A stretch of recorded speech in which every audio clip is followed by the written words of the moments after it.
Once again, welcome. I had occasion just this morning as I was thinking about how to introduce our topic and our speaker to reflect on the fact that Dick, Monsignor Liddy, Danute, Linda, for the Center for Vocation and Servant Leadership, have been doing this for a quarter century, 24 years.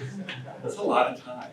And it brought me a bit of, I guess, peace, but also concern to think that Pat Manning and I were moving through awkward middle school years. This was already being started at Seton Hall. So thank you for your long-standing service and long suffering, no doubt. Some of you have been attending this for longer than I've been at Seton Hall. But the goal is simple, and many of us know it well, to take a theme, a figure, or a text from the Catholic social tradition and consider it in light of the demands of our present moment in the university, as citizens of this country, as people at this moment in history. And I think this year's topic really hits all three. A key figure who authored a central text about a perennial theme, John Henry Newman's The Idea of a University. I'll leave the details to Ken, who's much better suited to speak to them than me. But two things struck me as I was rereading this. The first was that as a junior in college, I underlined all the wrong passages. It's really a harrowing experience to reread a text that you read as a college student. But second, that this work, which is such a principled and passionate defense of both the place of the liberal arts and the vocation of teaching at a modern university, is written just about a half century in 1852 after the founding of the University of Berlin in 1809.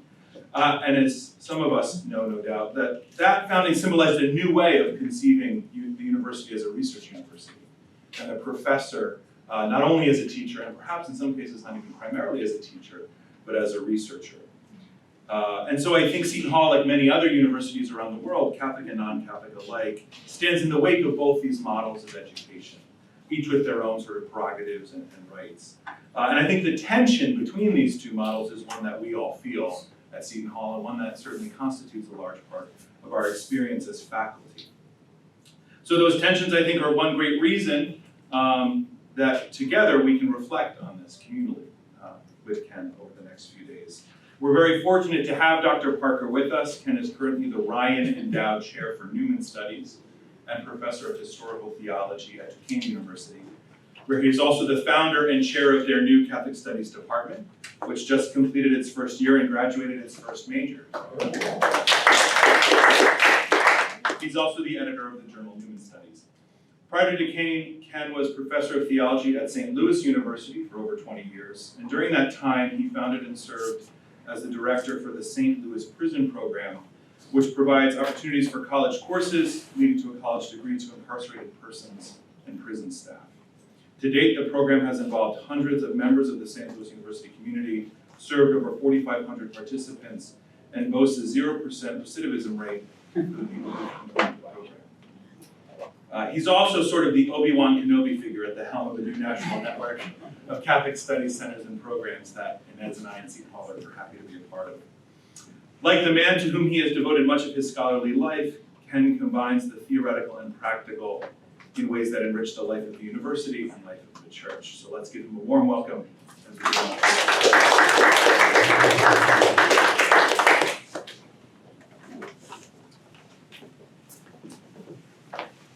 Thanks very much. I'm very happy to be here, and very happy to be here in person. I keep reminding myself again and again, there was a time that like this, like a few months ago.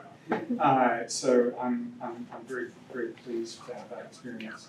I also want to say I'm looking forward. I've had a chance to meet some of you, but maybe not all of you. So I really will try and get around to speaking with you during the breaks and over the next 2 or 3 days to hear a little bit more about your background. I'll just tell you a little bit about myself and then kind of the orientation of the next few days. I'm the son of a holiness pastor in western North Carolina, born and raised in a mill town, and in a time when North Carolina had 0.5% of the population of the Roman Catholic. And so for me, Roman Catholicism represented that little chapel on the corner of the Maternity Hospital, where those people who were aligned with the whore of Babylon gathered. And you never wanted to be involved with them at all. And so my conception of Roman Catholicism, even as a kindergartner, was associated with the terrible threat of Roman Catholicism in America when John Kennedy was a candidate for president in 1960. But life moves on. My father was a great traveler. And so I first became aware of the extent of Roman Catholicism through my father's travels when I was 5, 6 years old. And he came back with hundreds of photographs of what he saw in Europe and the Middle East and in Africa. And I was enthralled by this bigger world. It was bigger than the little mill town that I was living in, and wanted to know more about it. I was deeply religious, devoted to the tradition that I was raised in. But when I found myself in my first couple of years of study as an undergraduate, found myself really struggling with some dimensions of the tradition that I had been formed in, and flirted with the idea of unbelief as a sophomore before deciding that I might not have understood or accepted or appreciated the tradition that Christianity represented. So I started rereading the Bible. I found myself early in the morning reading the Psalms and being inspired, thinking, wow, these are like prayers. You should put them in a book and read them. I had no idea. But it was through the Episcopal Church and then very quickly on that I began discovering the Roman Catholic tradition and decided to become a historian of Christianity. That grew into what I think of as historical theology. Was attracted to Roman Catholicism in a very particular way, the monastic tradition, when I was a student at Fuller Seminary in Pasadena, California, and was introduced to the monastery out in the Mojave Desert, and that was life transforming for me.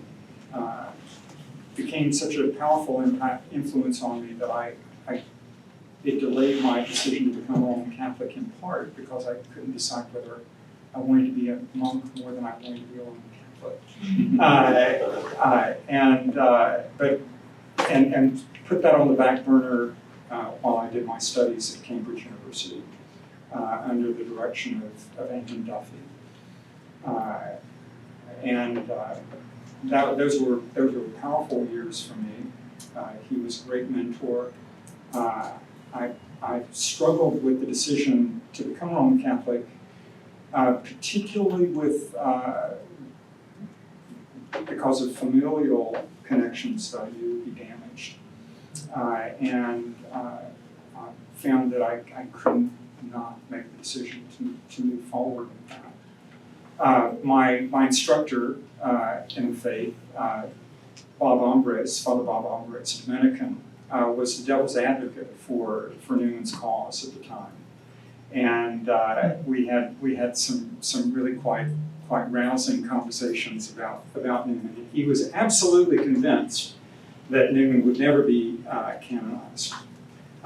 He said intellectuals don't want saints, and so Newman really should, even if he comes close to it, he shouldn't be canonized because it will create a problem for the reception of his ideas. I hope that's not true here. It was an interesting point of discussion and debate. I ended up joining that monastery in California.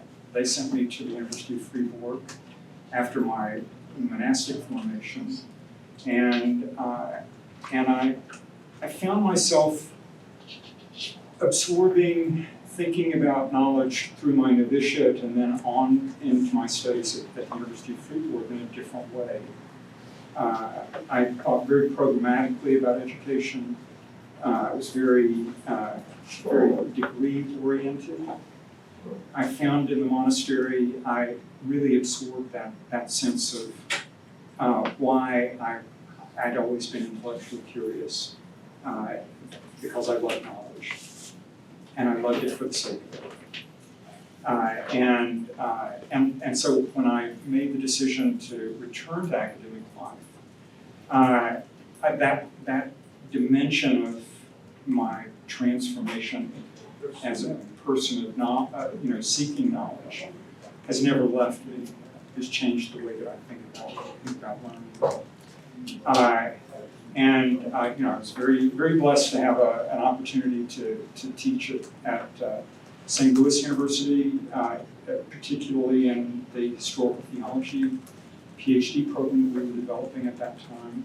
And that was a great opportunity to see something emerging. A course of study that I'm happy to say your university has benefited from, at least in two instances that I'm aware of. One of my students, George Faithful, was here for 6 or 7 years. I just saw him.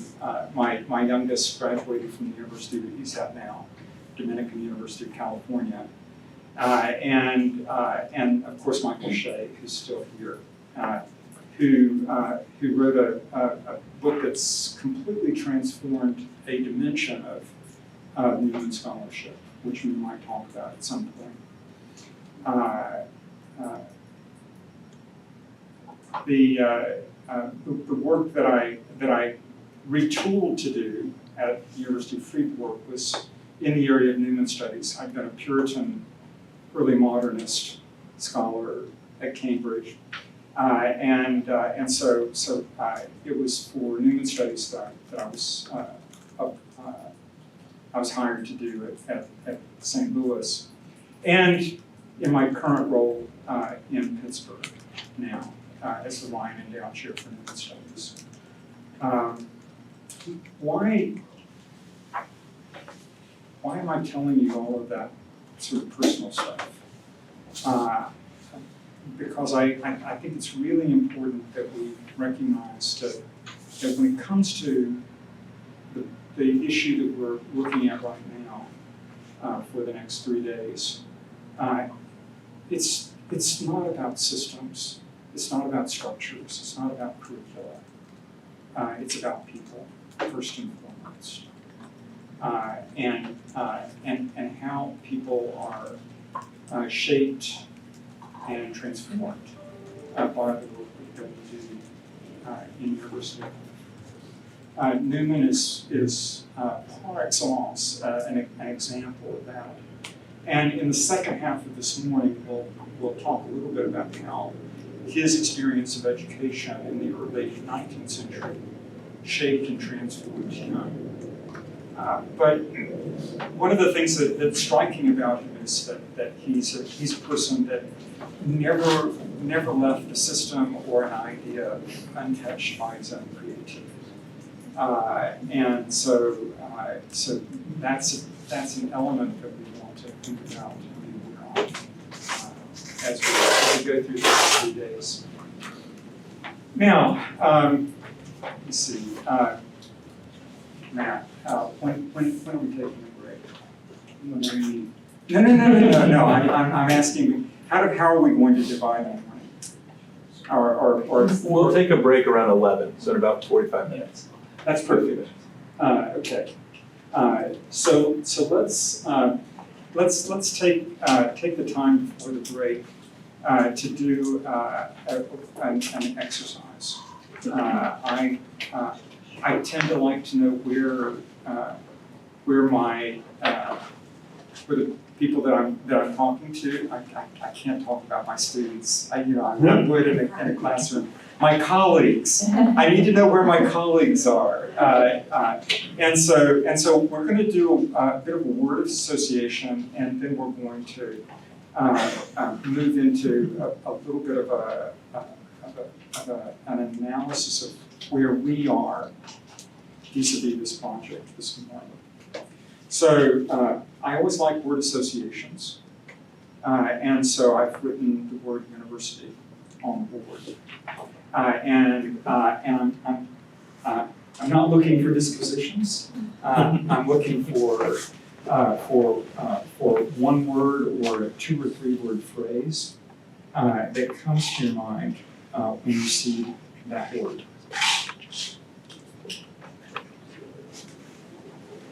Yes, Dick. Desire to know. Okay.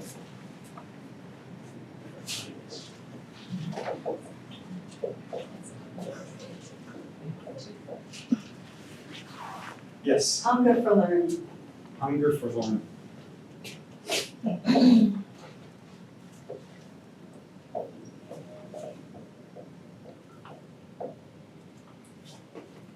Yes, Research. research. Excellent.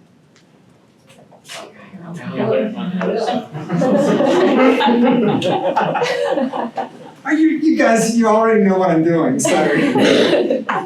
Yes, and if you wouldn't mind, just introduce yourself. I'm sorry, your name? Oh, Catherine Parisi, okay. Catherine. Yeah. Okay, thank you. I'm Patrick. Pat. Okay. I'm Amy of them. Learning communities. Learning community.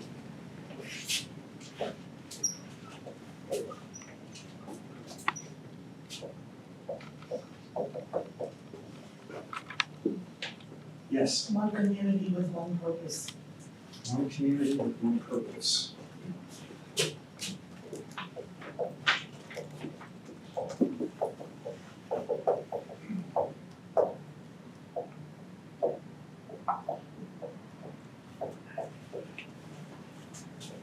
Yes. Vocation with paperwork. Or is it paperwork with a vocation? No, I'm an optimist. I was debating the order, okay? That's You have to- Ken, we've got some from the online participants. Yes, do you want to do it voice or by chat? They've been putting it in the chat, so Laura will Okay, just read a few of that's them fine, out. that's fine. Mary said place of learning, and Brian said purposeful formation. Place of learning.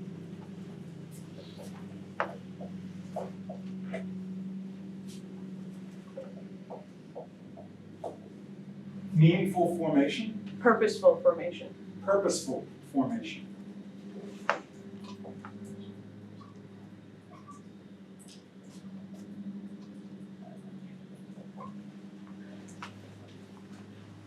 Yes. Lisa Rose Biles, I'm in the library, and somebody has to put the negative reality of student debt. Okay. Yes, absolutely, absolutely. Right under research.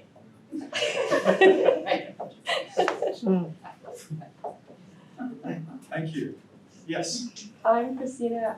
I'm in the chemistry department and searching for the truth. Searching for the truth.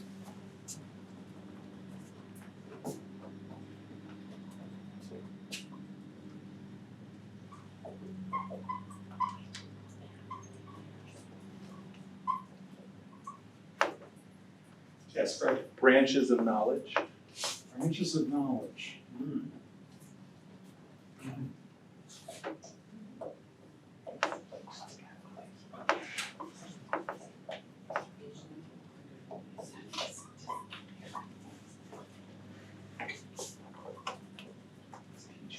Yes. Francia Peterson, Center for Vocation and Servant Leadership. Looking for wisdom. Looking for wisdom.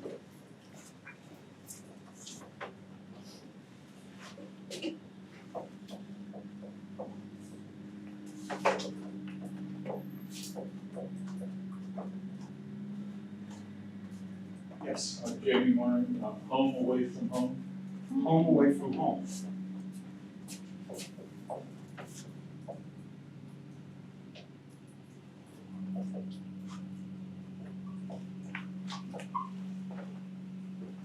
Yes. John virtually says one big cosmos, integrated diversity. One big cosmos. Integrated diversity. Okay.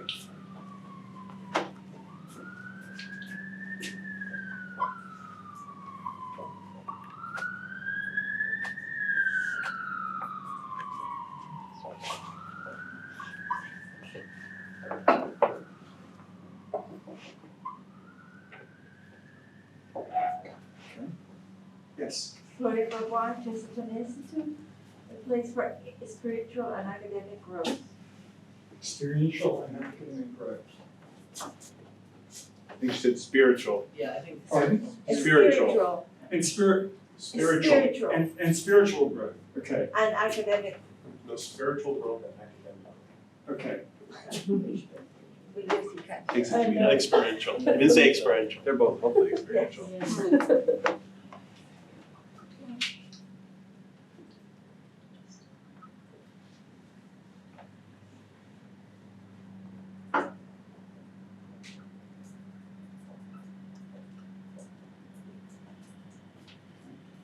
Yes. And Ned's wanted to add bridge building. Bridge building.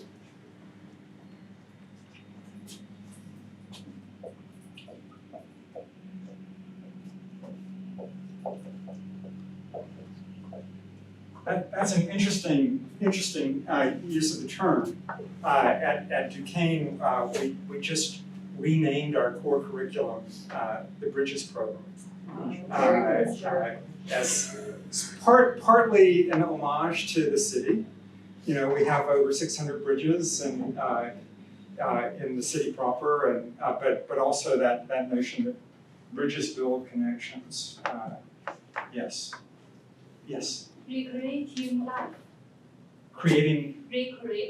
Recreating life. Okay. Wonderful.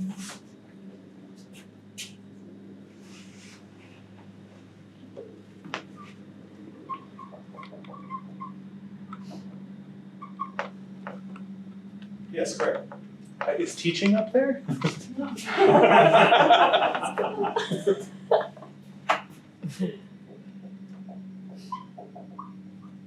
I think we're all fed up with it. So out of the fence. PTSD this early this summer. I'm doing Norris Catholic Studies retired, but I would add Catholic mission and identity. Catholic mission and I identity. mean, we're specifying now, this is general, but Sure. lowercase. Sure, no.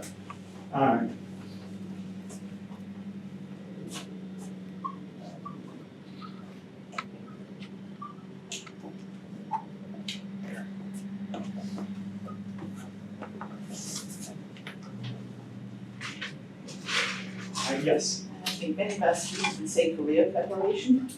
career preparation. Mhm.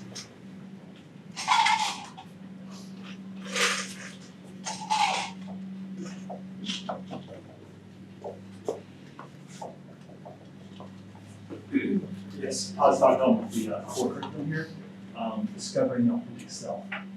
discovering authentic self.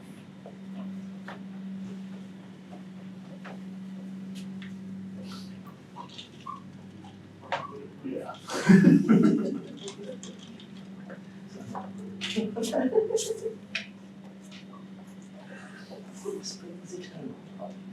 Yes. I know I said it was not this way, I feel like we're in a state of lot of anxiety, right? Demographic cliff, programs under threat, apparently socio-emotional learning isn't something in some places you're supposed to even talk about, I just Right. learned that yesterday. So yeah, like something around just like this uncertainty, I guess is more pleasant, but I think it's experiencing, my students are plenty anxious too, so I'm happy with the word anxiety. Anxiety, okay, all right.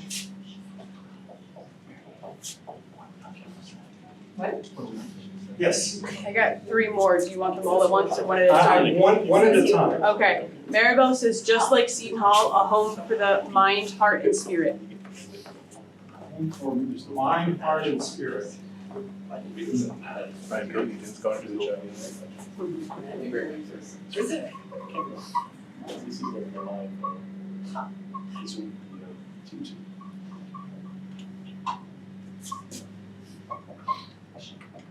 Okay, second one? Dialogue, Inez is dialogue. Okay, dialogue? Intellectual dialogue? Or just dialogue? Inez. Pure dialogue. Dialogue, okay, all right.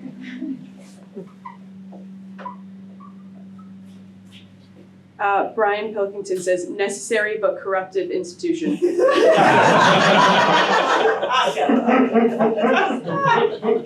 all. He just means the HS campus, not us.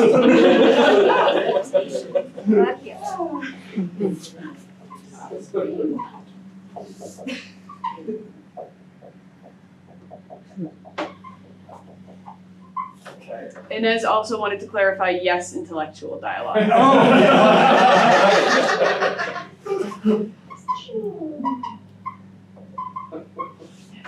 There we go. Right, well, I think we could probably fill 2 or 3 more boards. But we're kind of moving toward some points that and issues that I want us to explore. We can continue to add, by the way, but I want to maybe raise a clarifying question. Was this our experience? What we put on the board, were these our experiences of university or college life in our undergraduate experience? Let's talk about our experience first. Let's not project onto our students, but let's think a little bit about our own experience. Dick? I think that I experienced a lot of what Newman was talking about when I was in graduate school.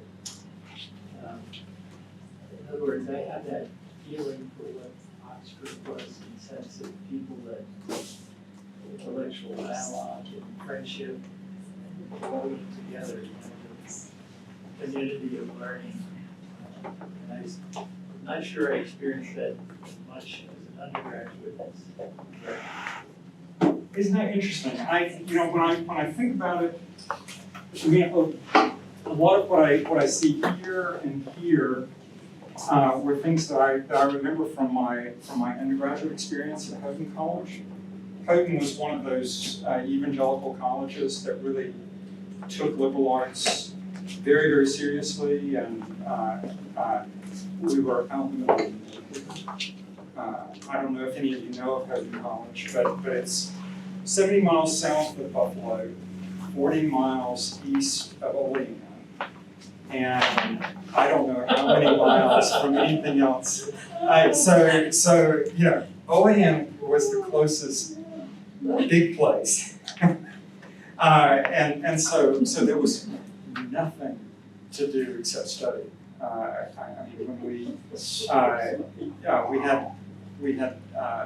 When I first arrived, we didn't even have cafeteria style food. We had common tables and plated meals. And so you always wanted to be in the first shift, because if you didn't get in the first shift, the 500 seats in the library would all be filled, and there would be no place to study that evening. And we were a college of 1,200 at the time. So it was a highly competitive intellectual environment, and nothing else to do but the intellectual life, except what might have happened in other places, which we won't talk about. But yeah, this was something that I was very conscious of. This element I experienced a great deal in my undergraduate experience. I would say, though, Dick, in graduate school at Fuller was this rapidly expanded seminary. It went from being a seminary of about 400 to about 1,200 in a half dozen years. And so the faculty were completely overwhelmed. And so my experience was not so much with my faculty, but with building community with students. I found my intellectual community among a cadre of students, almost all of whom went on to do really, really good and important stuff in different areas. Yeah, but community building was something that was intensified in my graduate education and certainly at Cambridge. Probably more around this experience, research, and the realization of engagement with other branches of knowledge. I lived in a community of graduate students. All of my best friends came from completely different fields. You know, chemist, a lawyer, an educational specialist, let's see, who else? It was just an incredibly diverse environment where you sat down in the evening at a common meal with people who worked in labs or who were working on case law, things like that. And I had to learn how to talk in different ways with people from different branches of knowledge. Very helpful. Again, so that you described your experience. How about others? Yes. Yeah, Catherine? I actually had gone, I used to work during the day when I was single and go to grad school at night, Columbia and NYU. But then I was a returning student at Ramapo College after my sons were grown up.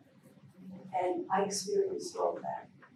There were several former Jesuits who, the thirst for knowledge was mind-boggling. Yeah, it just opened me tremendously. Excellent. Yeah, so that was, and it was a small, I didn't experience that at graduate school, unfortunately, after that. But that's why I wanted to go to graduate school, to continue what I had experienced at undergraduate. So, and you experienced that as a non-traditional student? No, I did matriculate, Okay. They transferred all my credits. Right. Yeah. But I mean, you said after children? Well, my sons were in high school Okay. at that point. Right. Sound that's a bit like my own mother's experience. Oh, okay. Going back in Yeah. her 30s to finish her undergraduate. And I didn't expect it, Yeah. and it was really a tremendous awakening. That's wonderful. And I hadn't experienced that when I was studying, as a single person at NYU and Columbia. I always wanted to learn, but not this. I can't even explain it, where my whole being wanted to learn. And then when I went to graduate school, I was disappointed that it wasn't the same. What was different about your experience at graduate school in that sense? There wasn't, the professors did not have the hunger for learning within themselves. Yeah, but it seemed like they were kind of just teaching rote. Was it because teaching was not where their focus was? No, that was their focus. Yeah, I don't understand why it was different. It was just, but I continued, I finished. Right. Yeah, but. But it sounds to me like you're saying that ethos is important. Yes, yeah, that's true.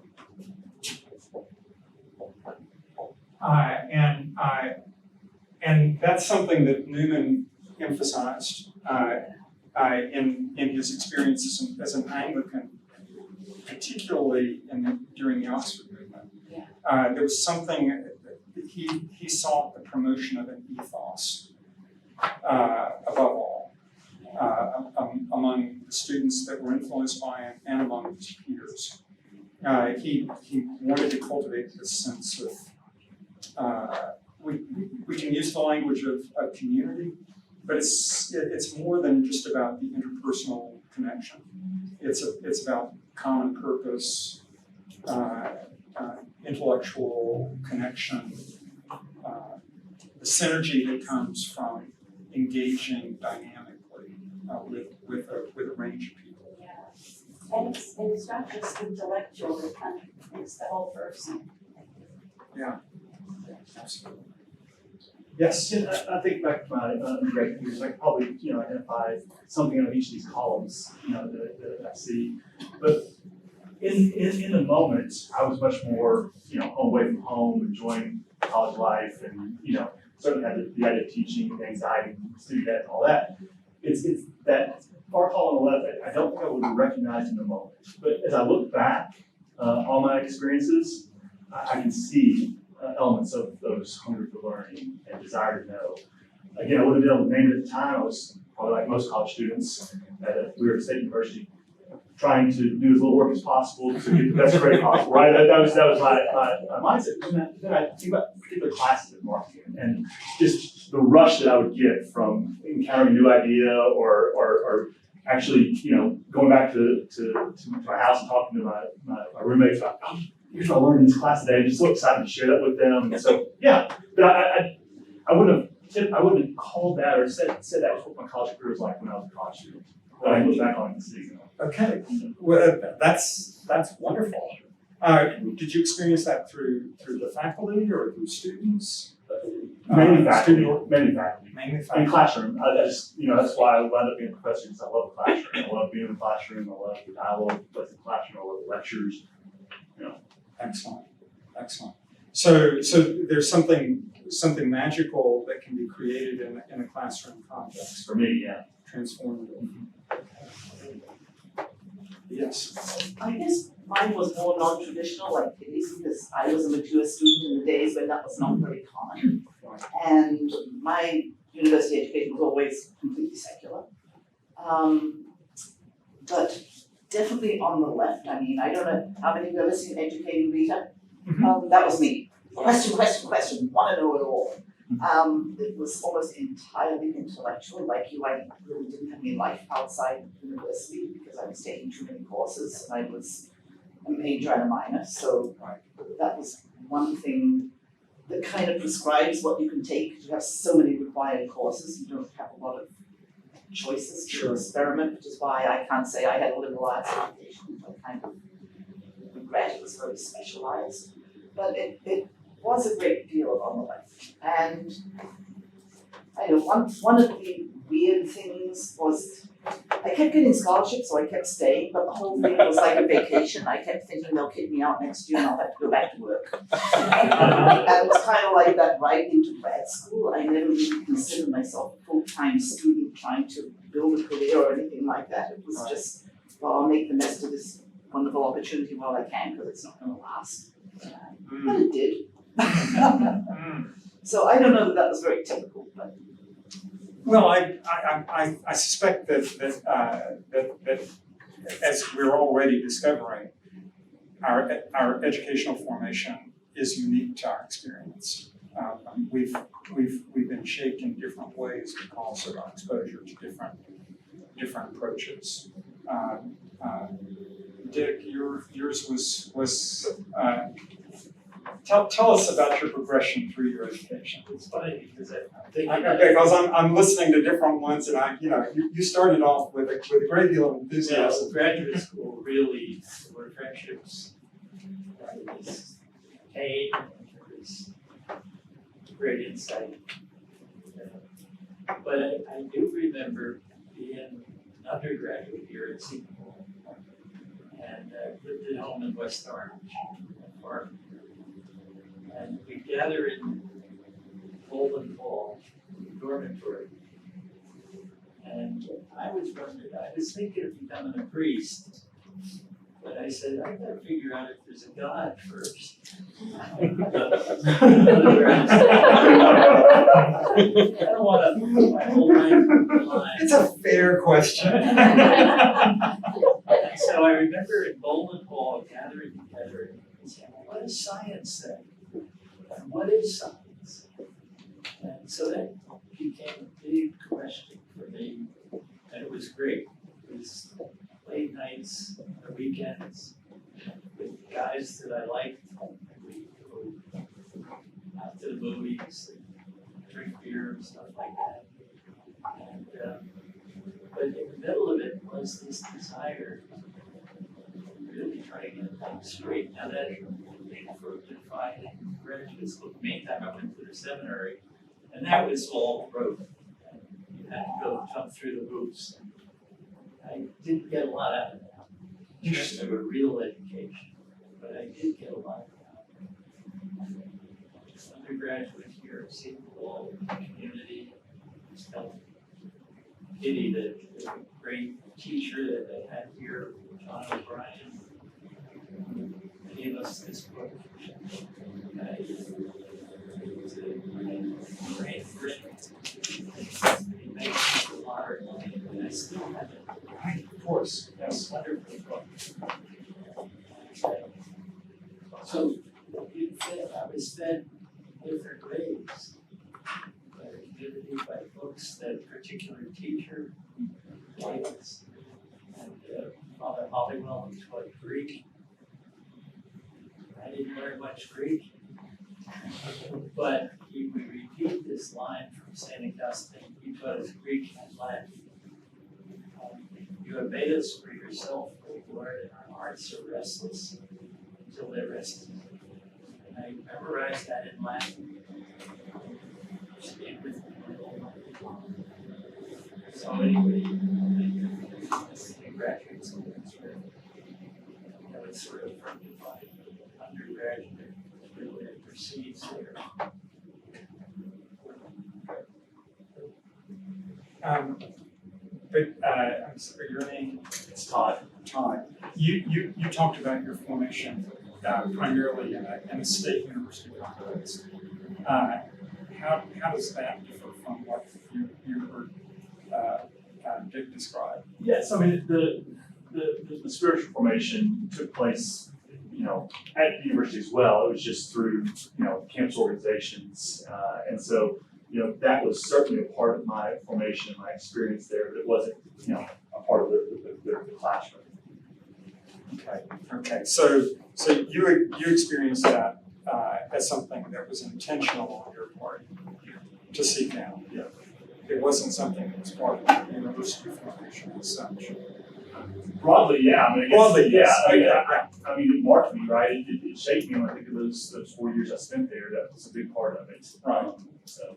Well, and it brings to mind for me my observation about students that I've encountered in Pittsburgh who come to the Newman Center that provides chaplaincy and ministry for both University of Pittsburgh and for Carnegie Mellon. I mean, talk about intentional, deeply engaged, profoundly committed young Catholics. I see that on that campus to some extent more significantly than I see it on my own campus at Duquesne. Maybe I'm not looking in the right places yet, but there's something for a young person in that kind of context, state university, very intentionally and self-consciously secular. That sort of sends a certain kind of student into engagement with questions of faith, where they find the opportunity to achieve that.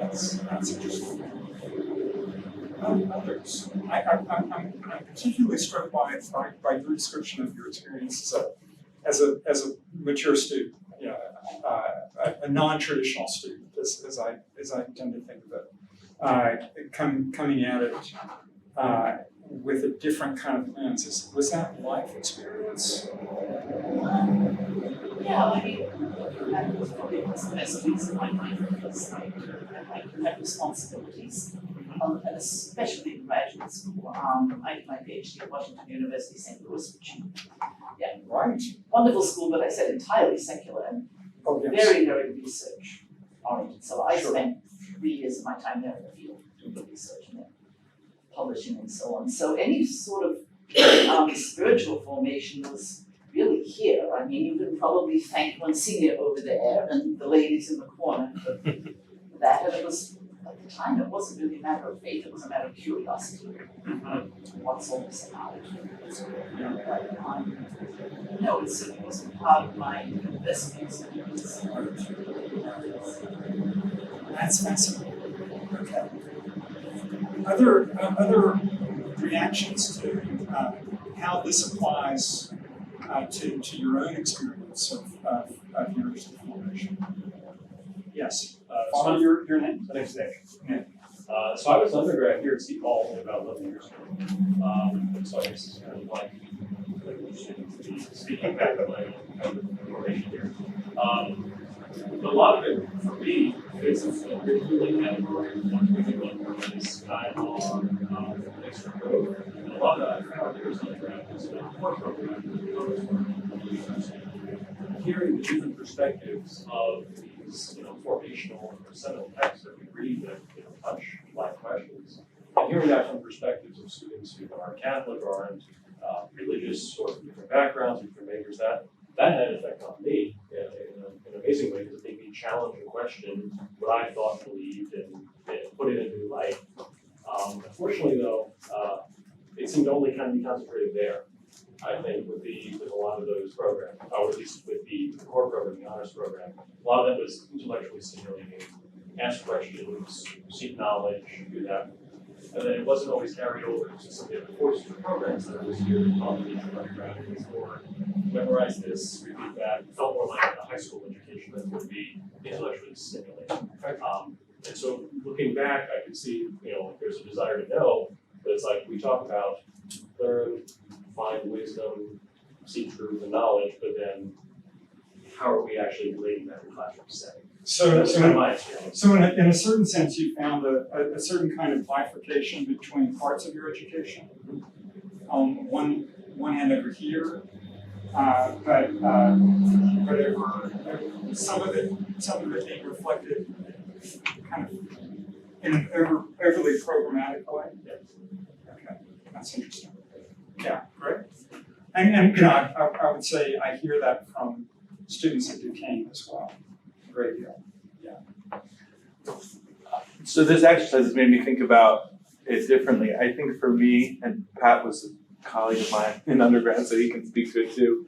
His experience was different, but the difference for the first column that a small program in a large institution made, even thinking about the two majors I had, the one that was a small great books program, same kids every year, a set of professors you saw multiple times between sophomore and senior year. That's what I associate with the first column. And the larger university had all sorts of other things and other relationships and activities, but when I think about what I learned about desiring to know and talking and building a community of even raising my expectations or horizon for what friendship could look like. It was that sort of learning community of 40 undergrads who traveled 3 or 4 years of liberal studies and great books stuff together that I associate most strongly with that first column, and really with my learning experience in general. Right. That's really intriguing. Have you had the other side of this? How would you characterize? Have you experienced forms of educational practice that were, for want of a better term, overly programmatic? Yeah, I mean, I think graduate school in some ways. Similar to you, I think I knew to look for a sort of learning community, but it wasn't necessarily my department in graduate school. It was a set of people from different departments brought together by other things. But I don't think left to itself, like the philosophy department at Boston College, which is great. But institutionally and at that level, there aren't priorities around community formation. There are priorities around training and research, perhaps appropriately, but it just makes for a very different experience. So an emphasis here. Yeah.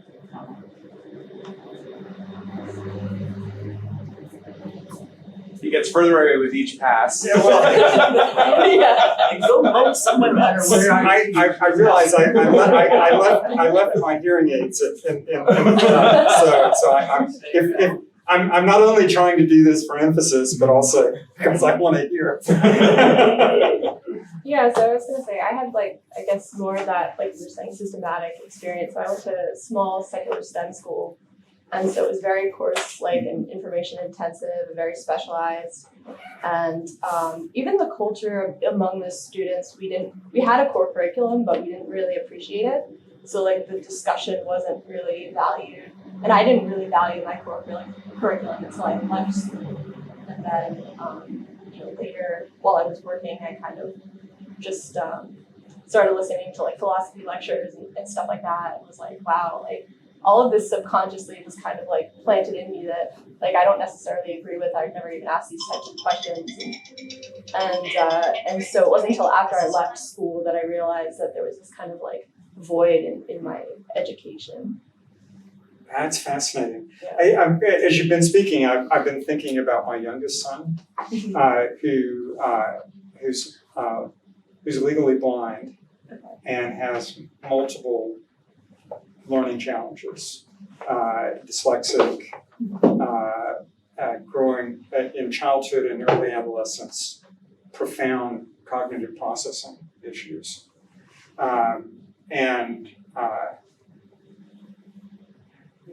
there were moments when I was worried that he wouldn't finish high school because of the kind of overly programmatic character of the classroom experience that he had.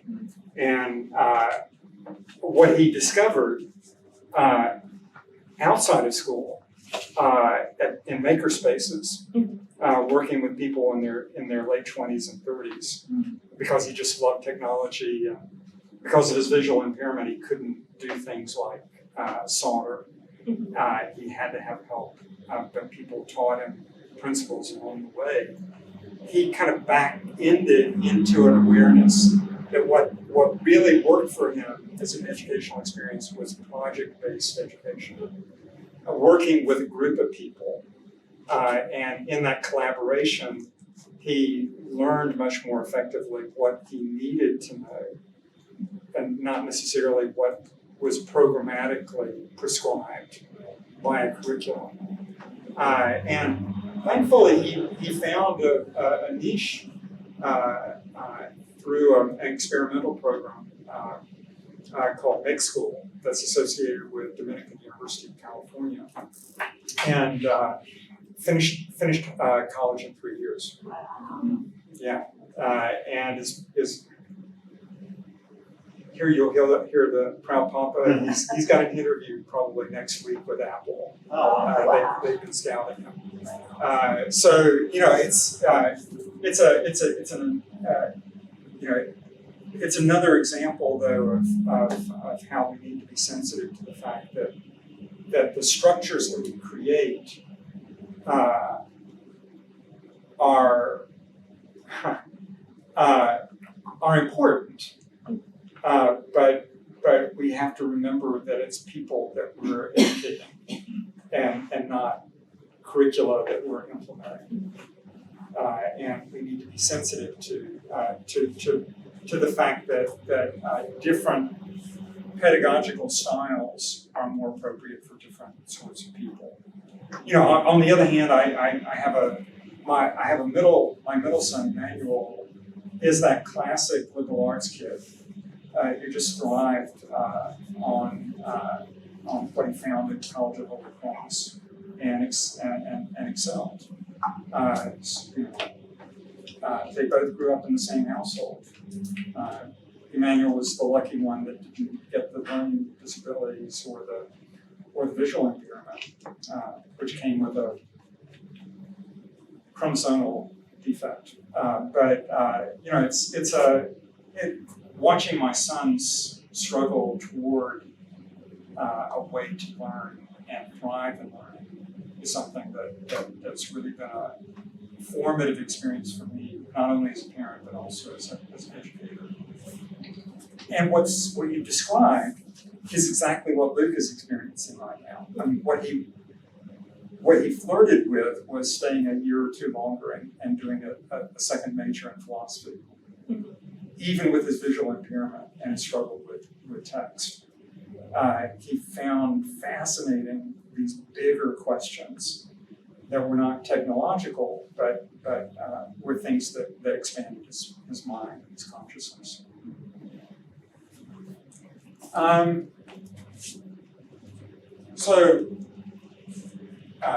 Greg, I've got 15 more minutes. Yeah, we're flexible, so whatever. Well, let's think a little bit about we've talked a little bit about our own personal experiences of becoming aware of what it means to be an educated person. How are we doing here? what do you see or you hear from your students about Father's just described at 11 years on observations. What pros do you see about what's going on here at Seton Hall for undergraduates? Do you see any challenges?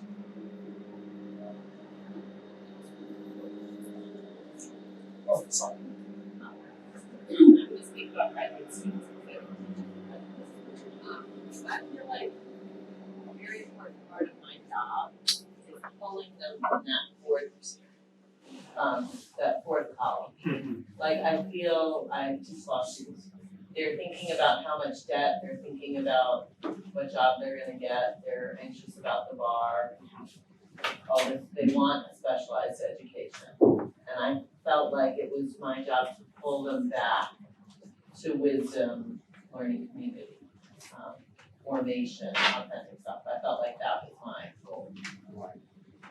I can see in a professional program like law. Yeah. It's not wrong. It's not wrong. No, absolutely not. No, I mean, my middle son, Emmanuel, is philosopher by training, intending to go into law school, go to law school. Yeah. And, but also wanting to do a PhD in philosophy. Yeah. In a joint program. He recognizes the importance of the professional formation. He doesn't want to let go of the bigger questions. Yeah. But I take your point. It's a struggle, particularly for students in professional programs, I think they feel like it's relaxing into something that they shouldn't relax into. You're talking about a conversation I had last night with my daughter, who is she's in a master's part of an OT program. And I'm like, babe, you do not need to get a 100 on the anatomy. What I'm hearing is you understand how the body works and what this vocab is and like how to palpitate a human, Right. And that's what I want. Yeah. So the bigger principles are more important than memorization of lists of. I would argue. Yes. Okay. All right. Yes. I mean, one of our challenges when we do strategic planning.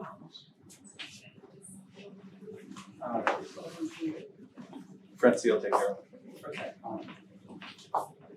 We need to have a committee because we didn't have an active vision for the university. Like that is a challenge to the university, right? We've got on here like one big Cosmos integrated university, like we did not have that. I think we're trying, but we still don't have it. Other people may feel different, but so yeah, I mean, like what are we doing? I think it's a question that we haven't really handled and grappled with sufficiently. But I think the positive of what we're doing is I really like the humans in my classroom. I mean, the lack of pretension that some of my friends that teach at selective liberal arts colleges face, like, it comes with challenges. For the second time in 15 years, it's like getting a cup of day of an exam. Okay. Second time today. Yes. So, I think that it's, that's like that's what I think about. Like, what do I love about here to people? What do I not love about here sometimes? I would say it's the people. Like, I feel like we're a little, who are, right? I don't know. I'll blame the guy, right? That'll be our problem. Right? If we were Jesuit, we'd have it.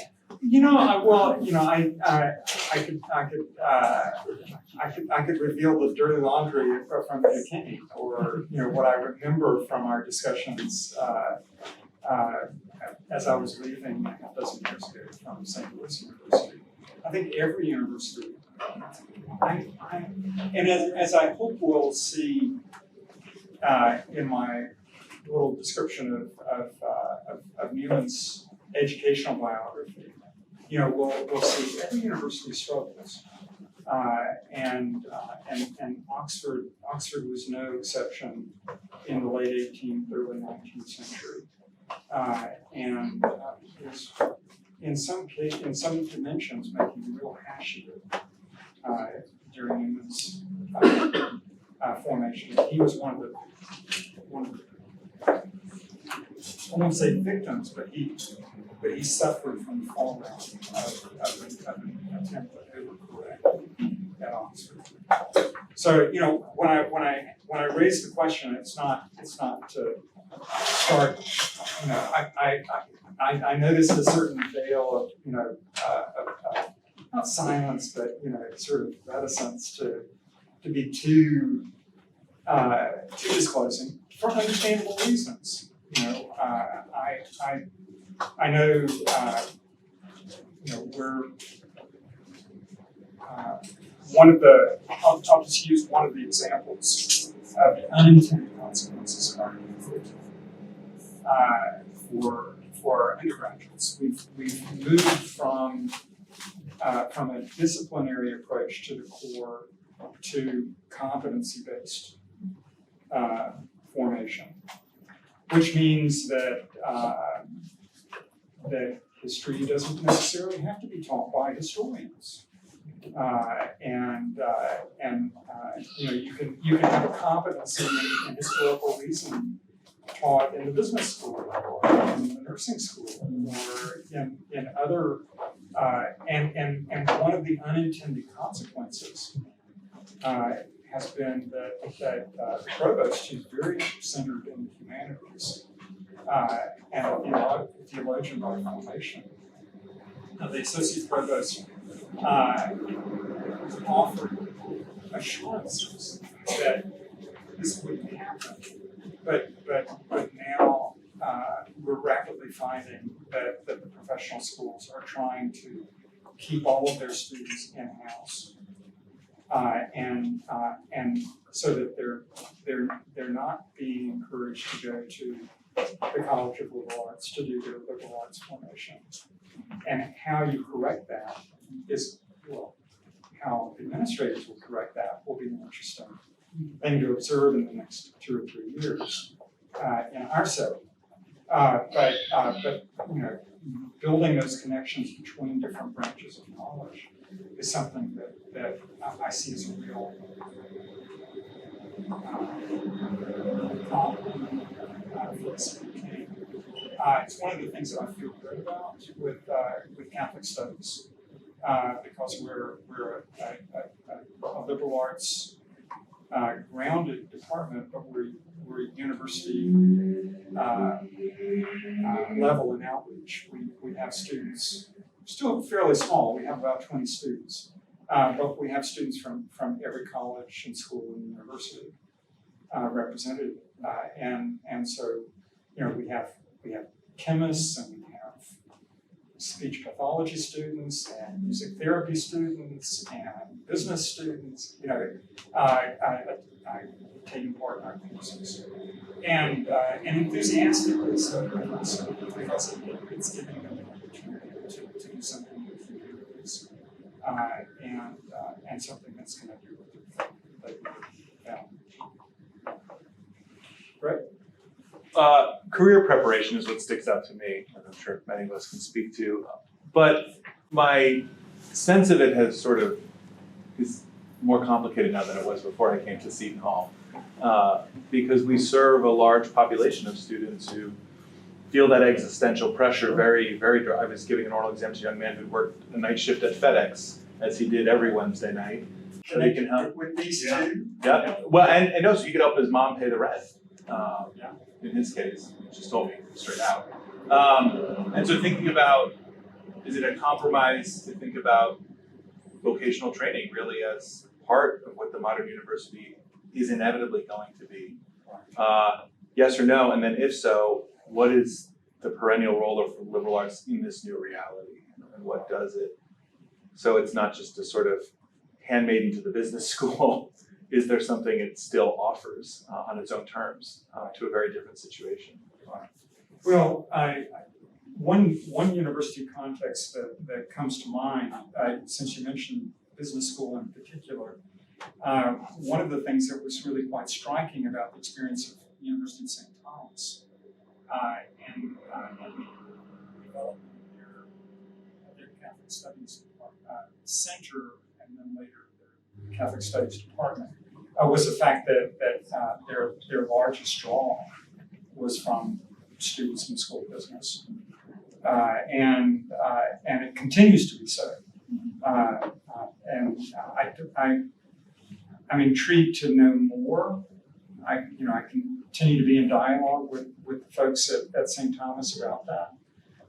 But they've seemed to have, at least in that context, created an ethos where business students really value the kind of formation they can experience in the Catholic Studies.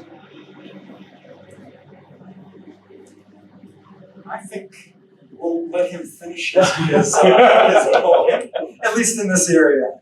And let's take a break. Well, it seemed to me that one of the things that's important for us for the next 2 days is for us to think about what Newman experienced and what the context. Literally? I think he's on our time schedule. He's like- The experiences that we've had of university education, the things that have shaped us, also shaped Newman. And so when we look at the 2 examples that I've asked you to read for the next couple of days, to think a little bit about what he's referring to when he's talking about the importance of knowledge for its own sake and the relation of religion to knowledge, is something that we want to understand biographically what his experience, what shaped his thinking about these matters. He just waved. I was very kind of the assistant. So Newman was an Oxford man through and through, no question about that. How many of you know anything, have experienced Oxford as an education? What would you say stood out for you? What is it, 13 or 26 colleges, different colleges devoted to learning since 1300, the tutorial system, and of course the Catholic presence is what we experienced because we conducted studies at home with our students there, and a course called Foundation of Christian Culture that we did. So, incredibly rich place to be, its own little universe, a wonder of the world. Absolutely. So that distinction between university and college is something that stood out. The importance of the tutorial system, which goes back centuries. Those are 2 key points that we'll refer to. Yes? Actually, I didn't attend there, I just went there for an extended period to visit seminars. Right. And what stood out for you? I guess the camaraderie, the openness that they had, and welcoming attitude was very. Excellent. A sense of hospitality. Yes. That might very well have sort of been an echo of some of the Benedictine principles. I'm a former Benedictine. I notice these things. Yes. Well, I never studied it myself, but I was part of that course that Newman mentioned, and also I've been there at conferences. And I think the thing that really I love so much about it is like this feeling of like 1,000 years of learning is even more productive, right? But like this feeling is like, the people, students are studying for more than 1,000 years. So. You feel the weight of generations and the impact of learning over the course of generations. Yeah, it's pervasive there, and Right. I just love that. Right. Now I'm a Cambridge man. I just need to make that point. Yeah, Cambridge men and women are very very jealous of the a parallel experience at the institutions, but they are different. There's a certain difference in ethos. Having spent a lot of time in Oxford over recent decades, I noticed the difference in the interaction that I have with people there, the sense of what each university understands about itself, its own self-understanding. But let's go back before Newman arrived at Oxford to his early formation. He attended. He's the son of a banker. His mother was a formative experience in his childhood and during his adult years. He was sent to Ealing School. Now, it's really interesting. I will admit that Newman scholars don't dig too deeply into that earliest experience of education, but I think it's really important to appreciate the fact that while he didn't go to one of the public schools, and by that I mean the elite private schools of England, he could have gone to Winchester College. He and I think his mother talked the father out of that to stay at Ealing. Ealing at the time was considered to be the best place to study as a boarding school for boys in England at the turn of the 19th century.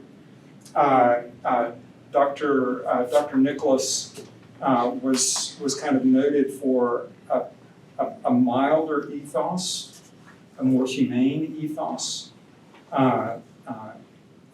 Public schools had a reputation for being rather savage places, and so Newman's transition at the age of 7 or 8 to Ealing School was not the kind of trauma that sometimes reported by boys who ended up in public schools.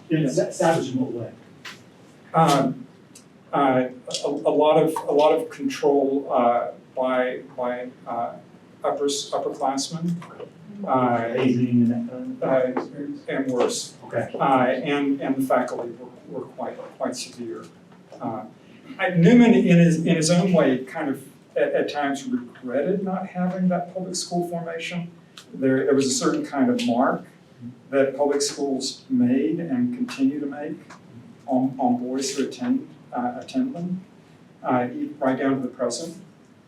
But Ealing School was a school set apart, and he over the course of his years at Ealing became kind of the. Don't know whether they had any sort of official notice of it, but at least among one of his biographers, he was described as being kind of the top boy. He was the most noted among them. Very gifted in many different ways.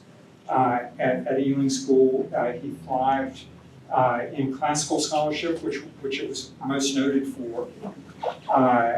He was deeply involved and loved drama. He became quite a fine musician. He composed an opera at the age of 12, and other kinds of musical compositions. He developed quite well as a mathematician. The future King Louis Philippe of France was a tutor there for about 15 years during Newman's time. He taught mathematics and geography.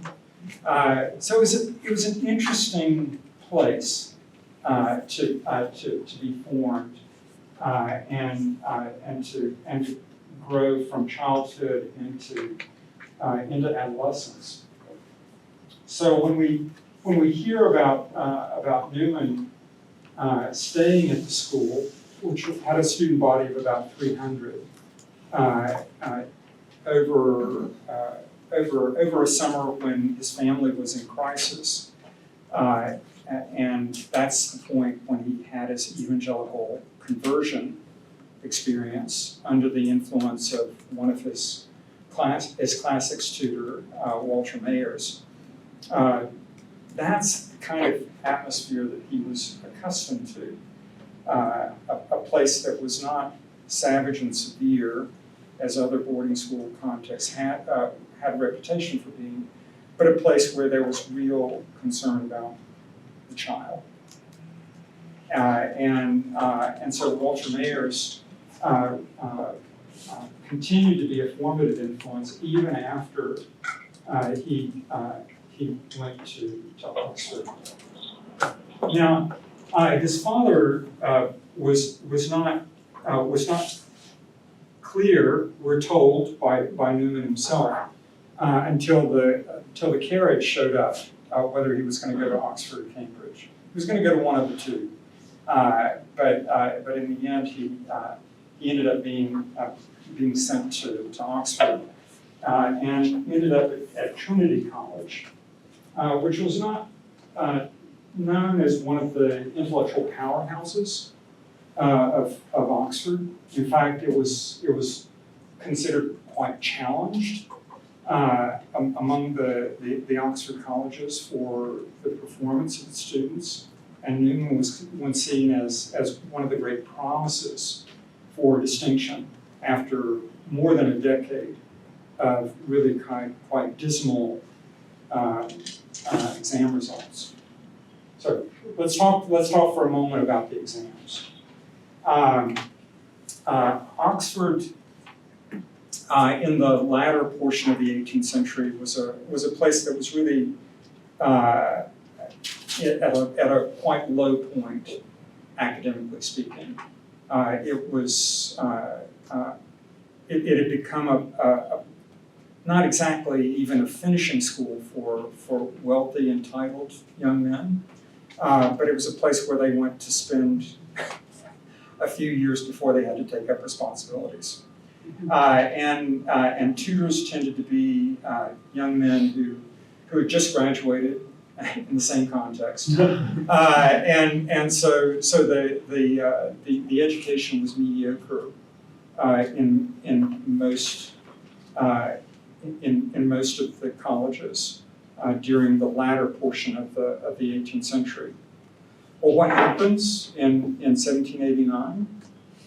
The French Revolution, and so in the early 1790s, there's tremendous anxiety at Oxford. You know, what are we doing? We've got these young men who are destined for positions of influence in the country.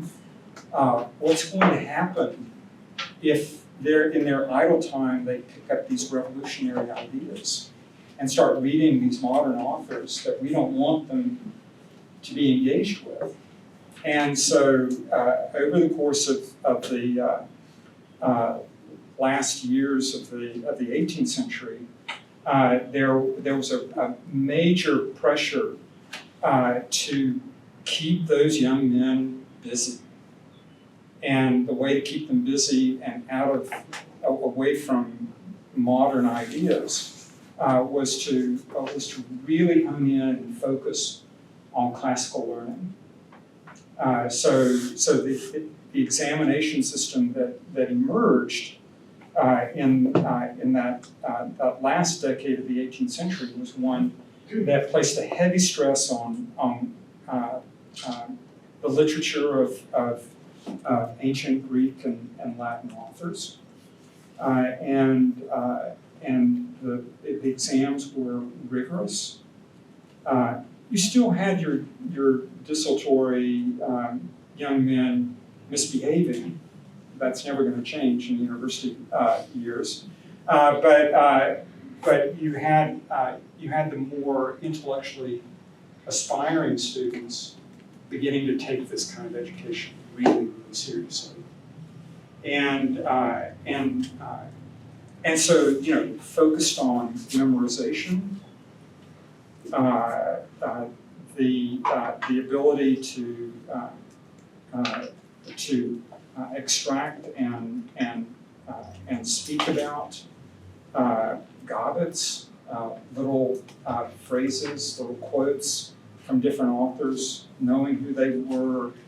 And you can see the resonance of that kind of learning in the great men of 19th century England, who could very casually drop a Greek quote in the middle of the text. And of course, you wouldn't translate it because anybody who had been learning would know what you were talking about. So much less Latin, which so it was that kind of education, and so very quickly,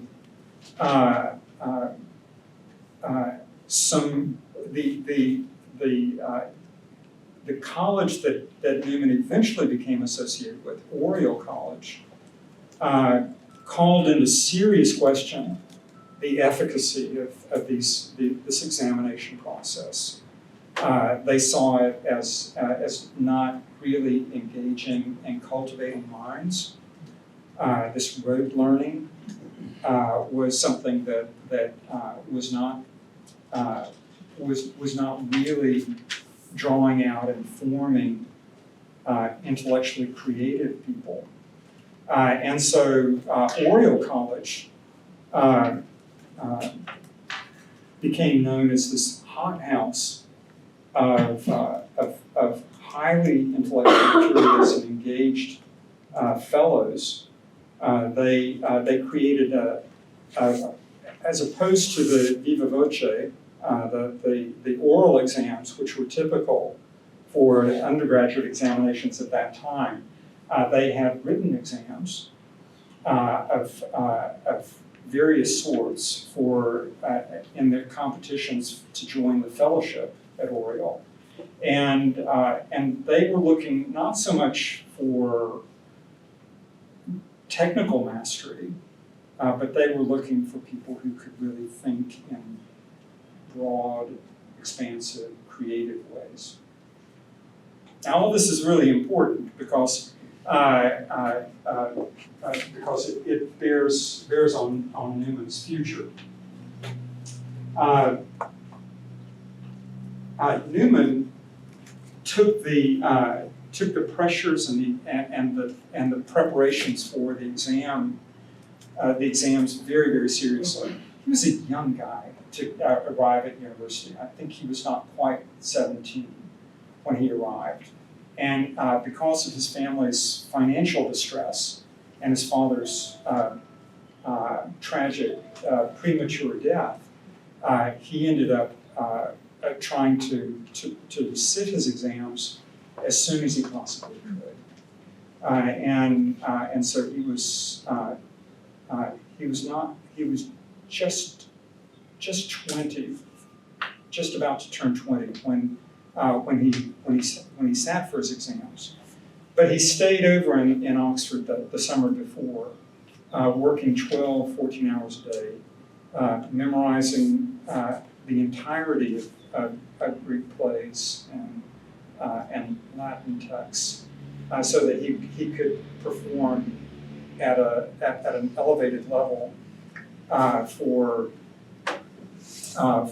the exams that he ended up taking at the end of that year.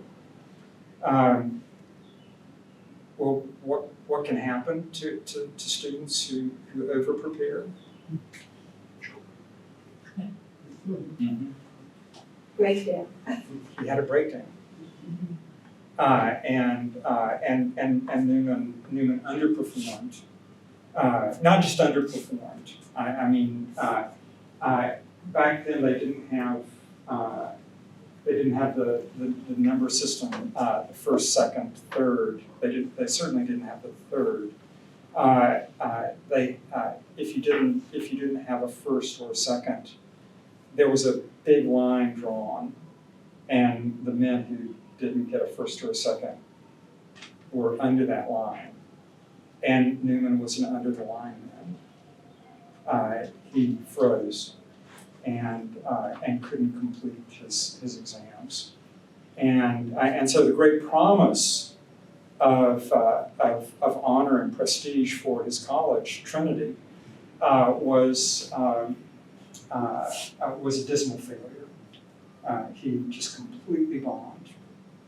And so you might have thought that he struggled with the weight of that failure. Strikingly, when you read his letters back home and to close friends, he reframes it, and he talks about what a great blessing this is to God, because it's preserved him from the arrogance and pride that he was tempted to.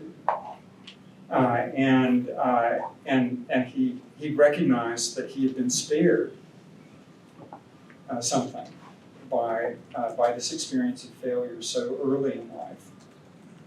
And this is a remarkable thing when you reflect on it, because he so much was invested not only for his personal reputation, but also for his family's well-being.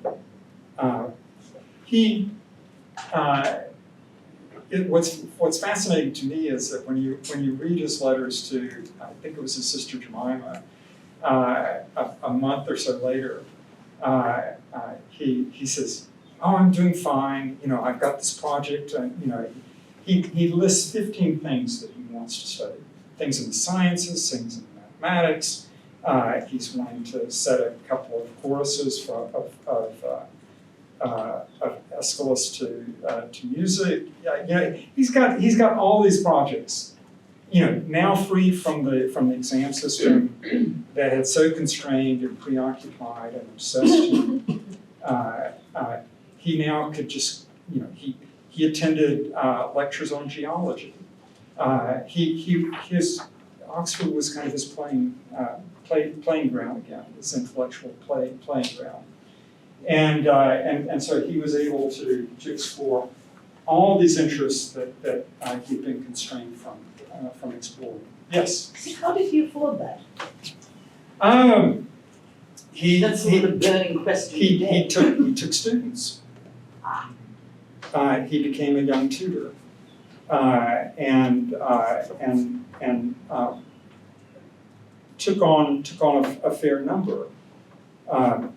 But within about a year or so after his great embarrassment, his great defeat in the schools, he ended up deciding, some thought presumptuously, to sit for the competition for a fellowship at Oriel College. An under-the-line man, sitting in a competition for a fellowship at the most intellectually prestigious college in the university. There are interesting reflections and reminiscences that are in his papers about the experience of doing that exam. He has memories of one of the stained glass windows that's still there, and his reflections on that during what was happening in the moment, but also aware of the bigger implications of it.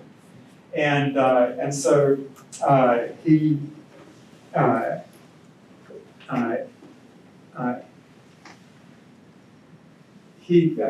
the reports later that you find in letters from fellows, he was not the most polished Latinist in the competition, but it was very clear that he had a creative mind, and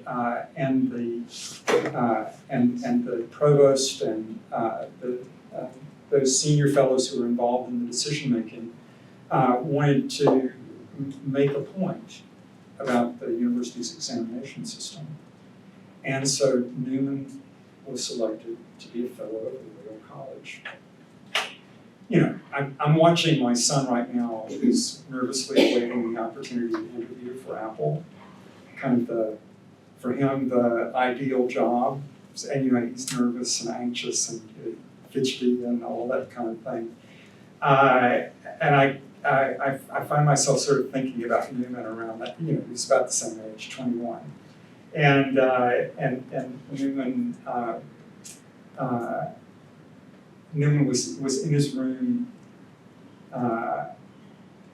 playing his violin when the butler of the provost knocked on his door and said in an ironic way, which apparently was the custom of the college, I regret to inform you that the provost is expecting your presence immediately in his rooms. And Newman didn't want to look flustered in front of the butler, and so he said, "Thank you," and he went to until the butler had gone down the stairs, and then he threw his violin down, and he rushed down the stairs and went off to the college to hear that he had been chosen. And so Newman, the end of the line man, ends up a fellow of Oriel College. And here's what he says about this in his autobiographical writings. He wrote his autobiographical writings in third person, but these are Newman's words. He ever felt this 12th of April, 1822, to be the turning point of his life, and of all days most memorable. It raised him from obscurity and need to competency and reputation. He never wished anything better or higher than, in the words of the epitaph, to live and die a fellow of Oriel. So his highest ambition as a young intellectual was realized in this most extraordinary way. Well, it was a high point, but it wasn't the highest point in his life. It certainly felt that way at the time, and he went immediately from the kind of ecstasy to absolute terror at the thought that he was going to be in this fellowship, where he was expected to dine at table with all of these men who he had revered from a distance, and to sit after dinner at combination, which is kind of after dinner drinks and all that sort of thing, and make conversation. And apparently, this is the kind of atmosphere where you prepare for dinner and not food. You study to make certain you could carry on and carry your weight in these conversations. Well, he was petrified, and he was reduced to silence. And they after a few weeks of this, they wondered whether they had made a mistake, because he was kind of like this mute. They couldn't get a word out of him, and so they Whately, who later became the Archbishop of Armagh, I think, took him in hand that summer of 1822 and started taking him on walks and made him talk one-on-one. And Whately was a logician. He handed off his lecture notes to Newman and had him turn them into prose. And the textbook that Newman wrote from Whately's notes became the standard text for the study of logic at Oxford for several decades. It wasn't until the 1840s that I think they were superseded by another text. So you can kind of see, this kid gets thrust into this incredibly intense environment, and it's just the kind of thing that he needed to begin to thrive. And these men were not just concerned about him for his intellectual abilities, but wanted to see him form and grow as a person. That personal connection was very, very important in his growth. Newman, the Oriole man, became an integral part of college life. He, after a year or two, well, I think it was around 1820, it was around this time, 1822, 23, Newman decided that he was going to be ordained. And it was interesting. He was still a very fervent evangelical at the time, and still very, very much under the influence of Walter Mayers. The fellowship was rather diverse. They had clergy that were in the latitudinarian school, a broad, intellectually liberal, loose on dogma and doctrine, and there were people like Keble, who were a part of the high church persuasion, and added onto the fellowship was someone by the name of Earl Froude, who became a very close friend of Newman's, very interested and one might say preoccupied with a more Catholic approach, to the point that he started praying the breviary, the Roman Catholic breviary, and was very contemptuous of Protestant reformers. And some of Newman's movement, initially by his mid-20s, toward a flirtation with the latitudinarian school, was influenced by certain members of the Oriole Fellowship. There were other the other pulls in the direction of high church, and what eventually became known because of Newman's own creative work in this area, Anglo-Catholicism. These were all influences that he was experiencing in this very tight-knit, intellectual hothouse that the Noetic school of Oriole Fellows represented in Oxford in the 1820s. Newman was ordained a deacon and served as curate at St. Clement's Parish, which at that time, it's only a short walk down the high street and over the Magdalen Bridge. And if you know Oxford at all and know Magdalen Bridge, on the other side is a roundabout. St. Clement's Church, the old church, was there. It was and Newman was involved in raising the funds for the new parish church, because the old parish church was totally inadequate for the population explosion that happened among the working classes on that side of the bridge.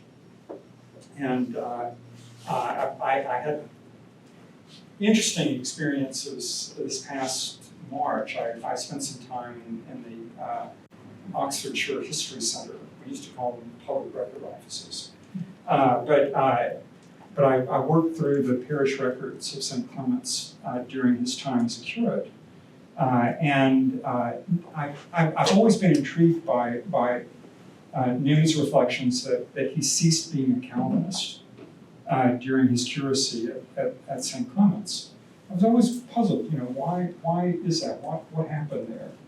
Well, the evangelicals, evangelical Anglicans at that time were as they are now, very skeptical of baptismal regeneration. And so Newman had embraced that as a young man, but rejected it during his early experience in ministry. I sort of wondered why that was. So this past March, I was able to spend some time in the parish records and discovered that Newman presided at the burial of 39 people during his 18 months as a curator. 2/3 of those were infants under the age of 3. Most of them he baptized, and it's an interesting example. It was an interesting example for me of a life experience in ministry. Sort of, man, this theology just does not fit. How can I talk about there not be some kind of grace for these children that I baptized, who died within days or weeks or a few months or 2 or 3 years. It was one tragic example of twins who died, and mother died apparently as a result of childbirth, and the husband who died about 2 weeks later. The entire family just, So he experiences a very young man the terrible experiences of working folk in poor conditions and struggling to make a go of it in life. So when I talked about him living in an intellectual hothouse, let's juxtapose that with what he was discovering about the lives of ordinary people. Just a short walk from the college where he was working. He eventually became the chaplain, the dean of chapel at the college. I should point out, this is where the chapel is located. His rooms were right here. The college's dean of chapel still has that set, and there's a little passage to a gallery above the entrance of the chapel where Newman spent time praying there. The college hall is here. The kitchens are here.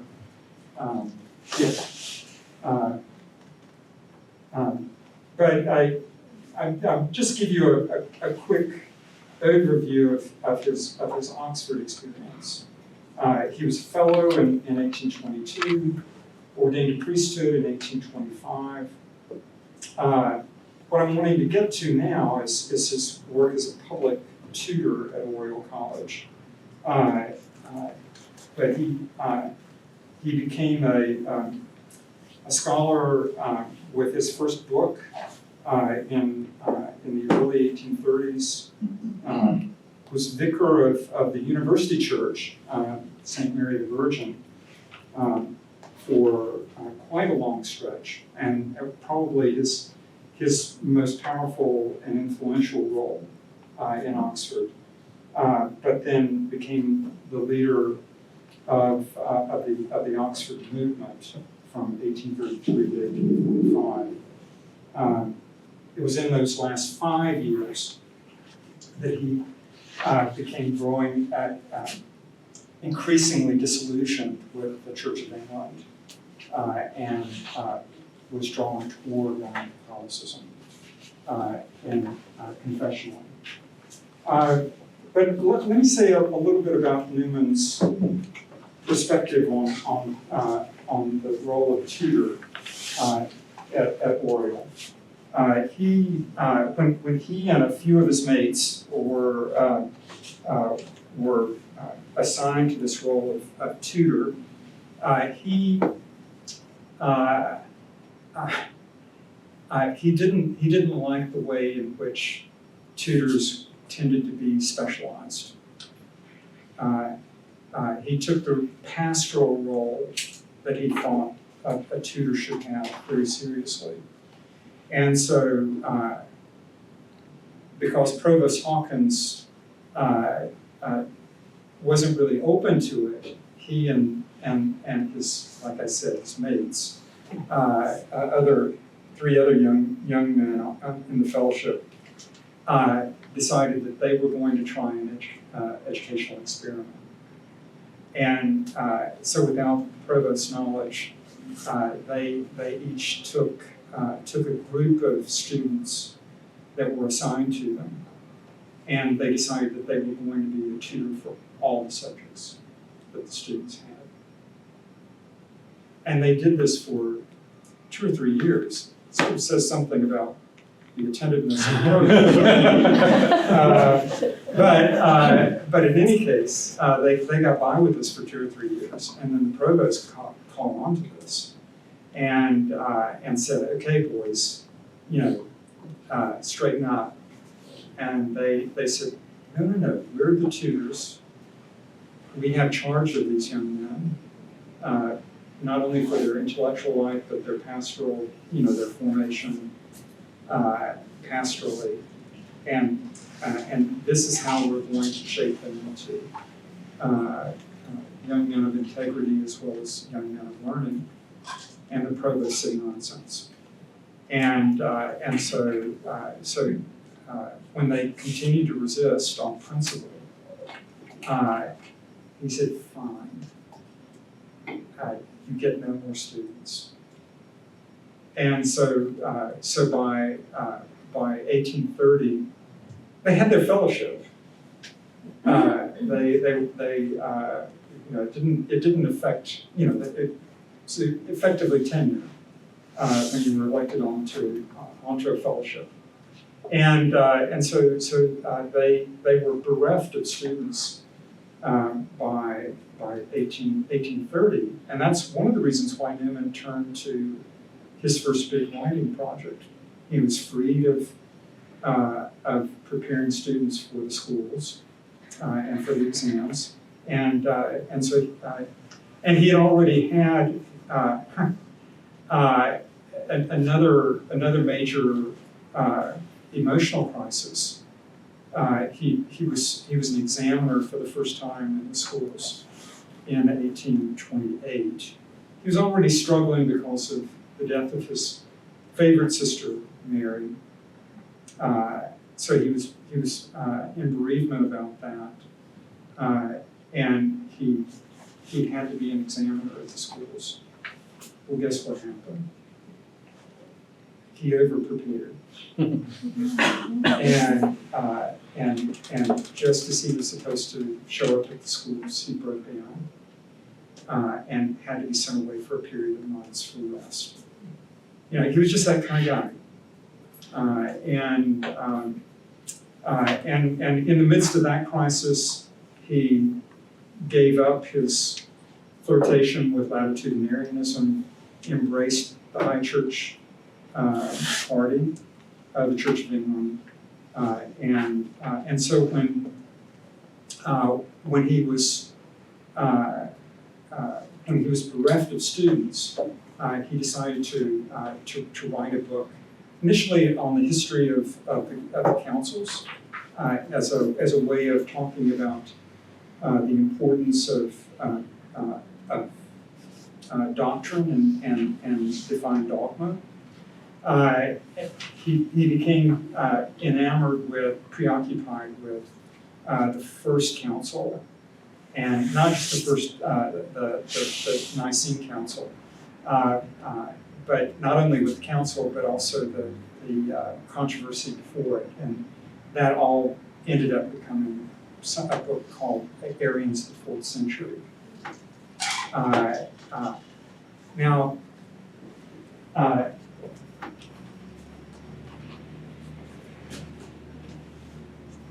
he wrote that book primarily out of this library. The Oriole College Library, they now call it the Senior Library, was built in the late 18th century. I know this library very, very well. And here's the reason why I do. I know it very well because for a period of a number of years, my research trips were to Oxford to, I discovered how to reconstruct Newman's reading out of this library.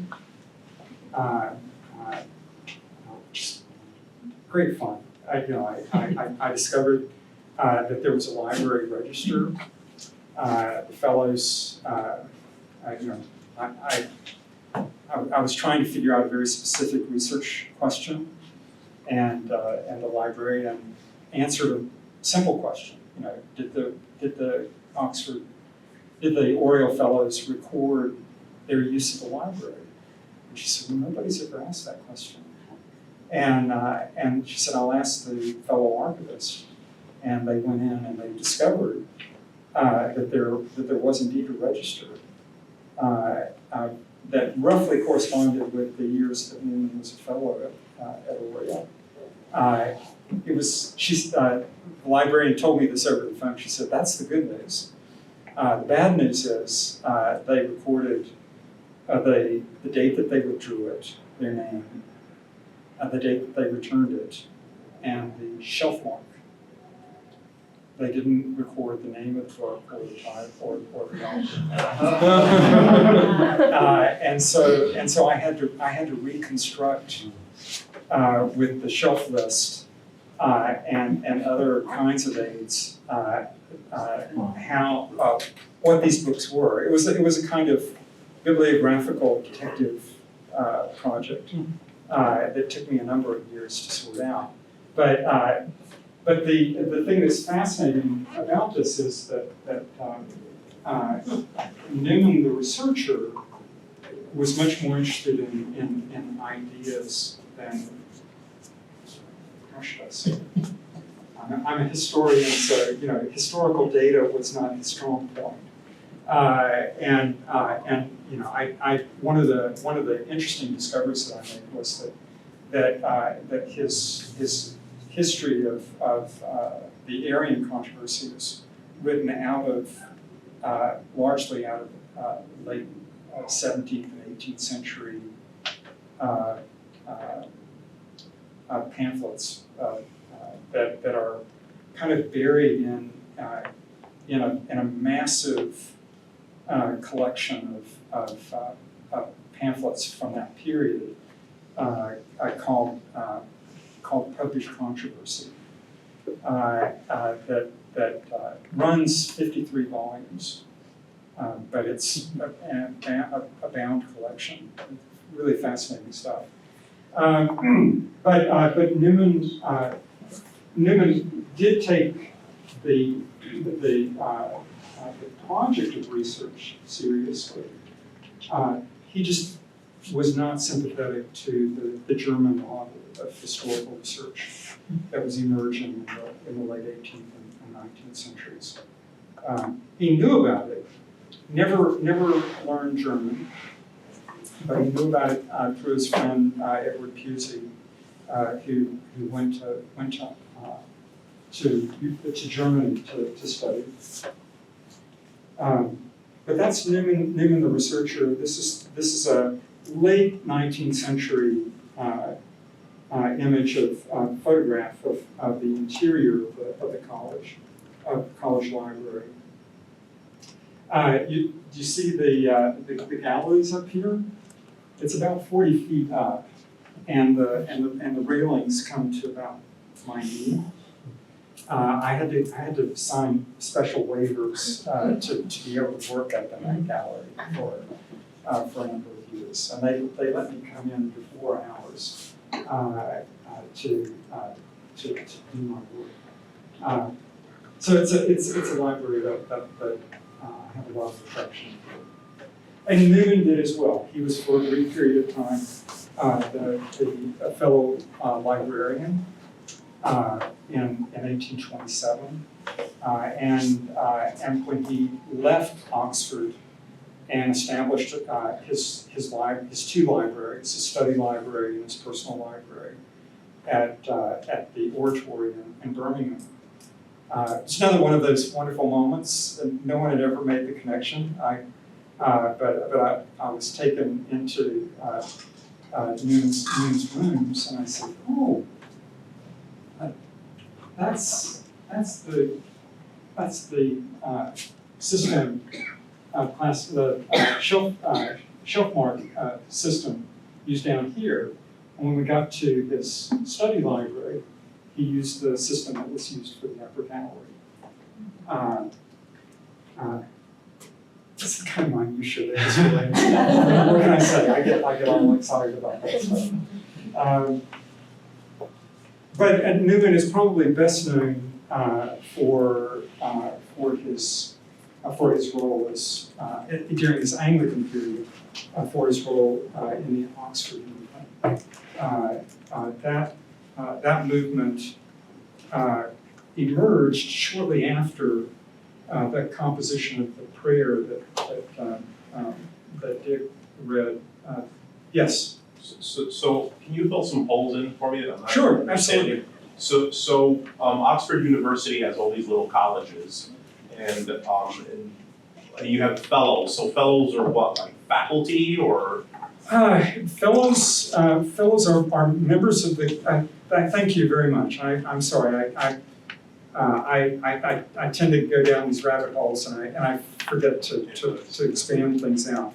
Oxford initially was a collection of colleges, and let's focus on that primarily for the remaining time that we have. There's the university, and then there are the colleges. The existence of discrete faculties was later in development. The formation of students happened primarily in the colleges. And so you would have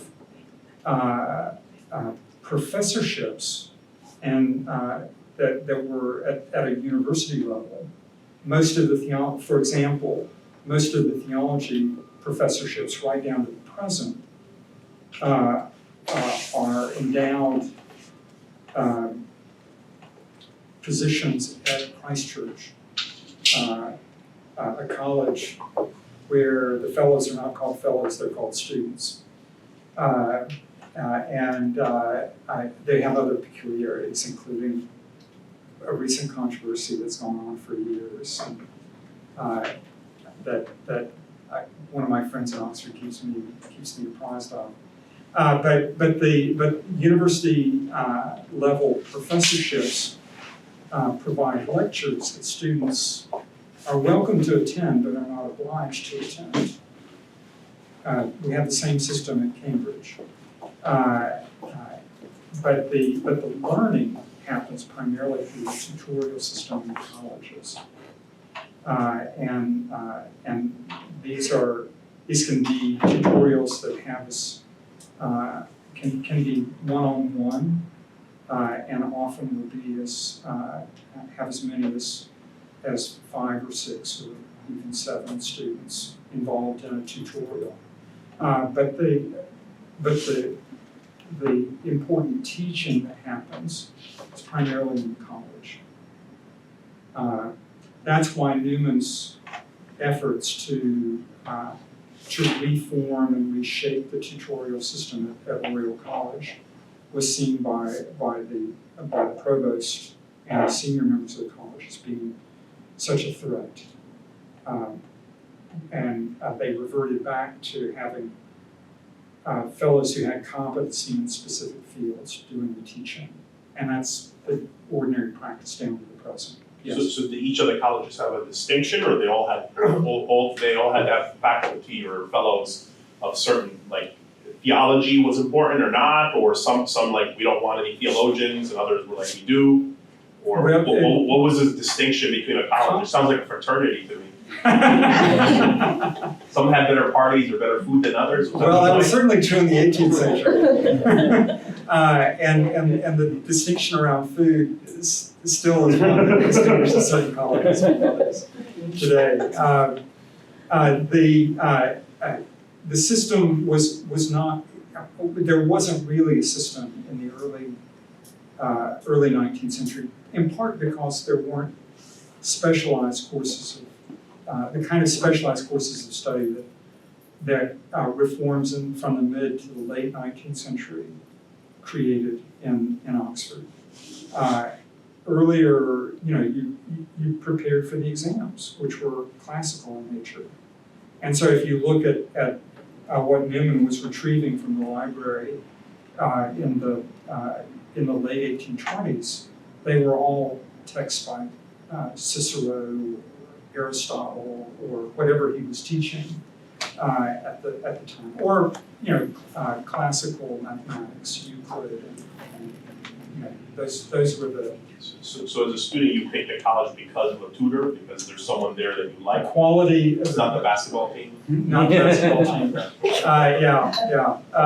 Or something as simple as a personal connection.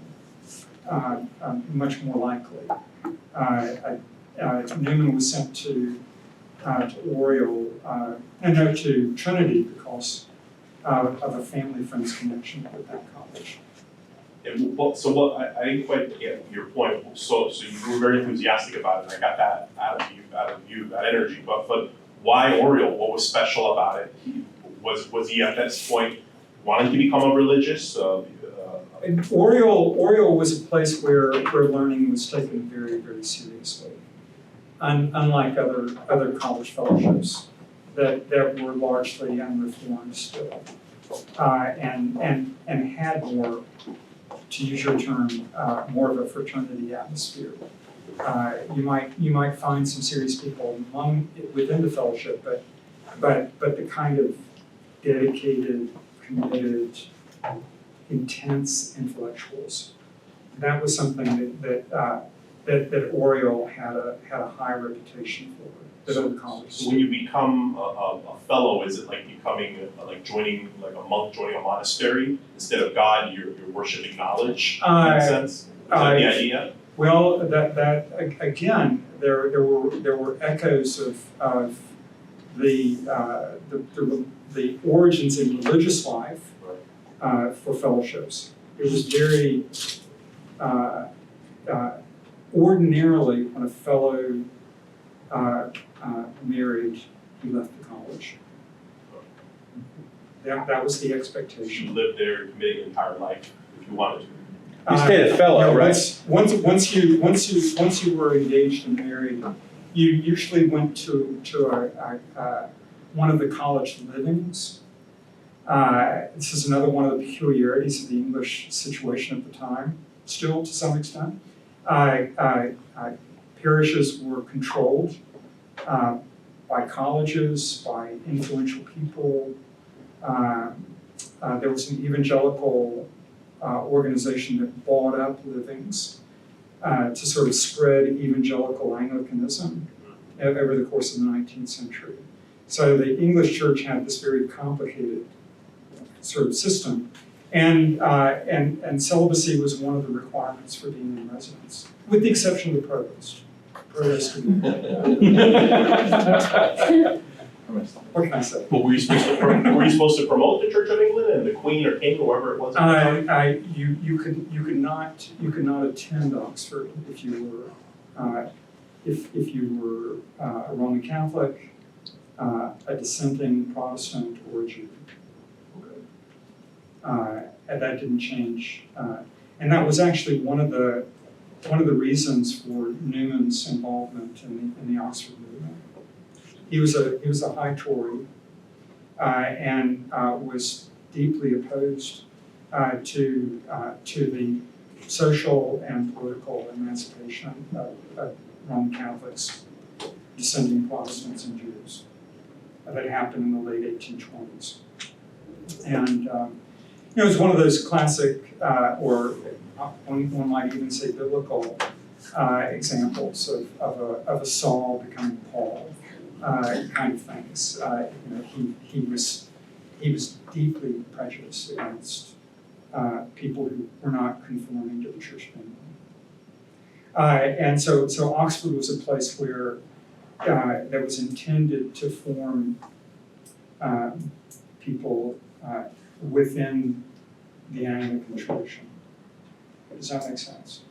But not ordained priests of the Anglican.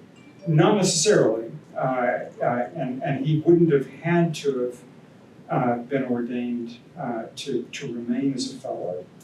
That was a choice of his. It seems strange to some, and he determined while still a teenager, that he was destined for the celibate life.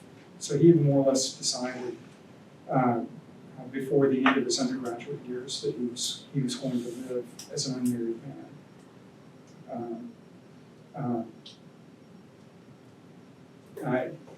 And that was that's been a source of controversy in scholarship in recent decades. What exactly that meant. Yeah. Yes. I know we were talking about his bias against Catholics. I don't know, maybe you talked about this before I got here, but about his trip to Italy. And I haven't talked about that,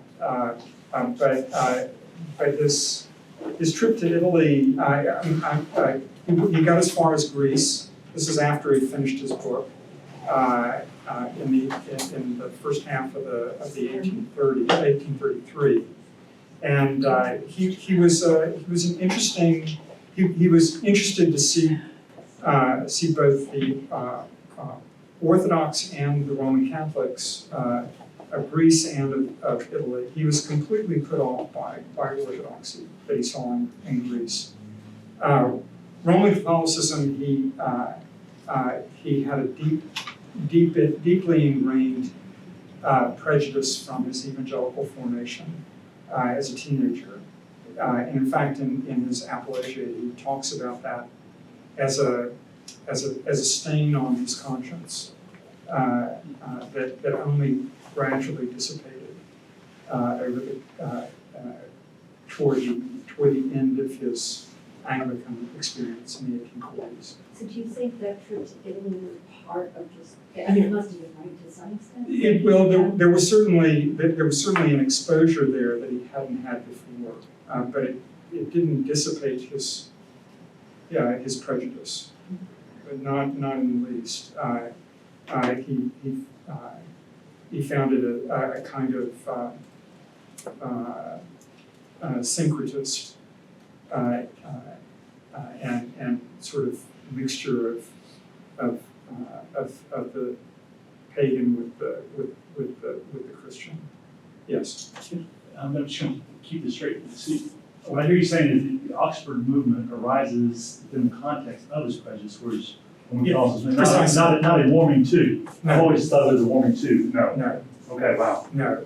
He was deeply convinced, along with his colleagues, and some of this had to do with the fact that they were deeply scandalized by a parliamentary decision to consolidate the Diocese of Ireland, co-opt the resources of the Church of Ireland, not the Anglican equivalent in Ireland, and they're feeling that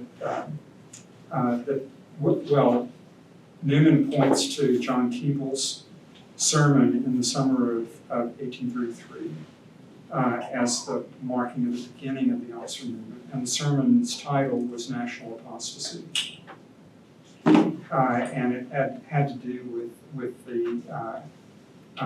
this appropriation of Church of Ireland resources, the collapsing of and the reappropriation of those to some extent for the benefit of Roman Catholics in Ireland, and so they were a conservative with a small c reaction to these efforts to liberalize and apply liberal democratic principles to people who were seen as marginal in the country up to that point. And that's an important thing to know about Newman, and to understand about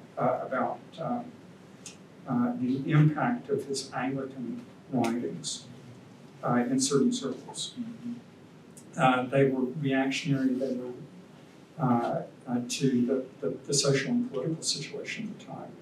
I will admit, one of the things, and I'll close with this, because I know we can continue to talk about this over the next couple of days, but one of the things that I'm quite shocked at myself that I hadn't made the connection earlier, but it wasn't until I went to Stratford to see a brand new play called The Whip.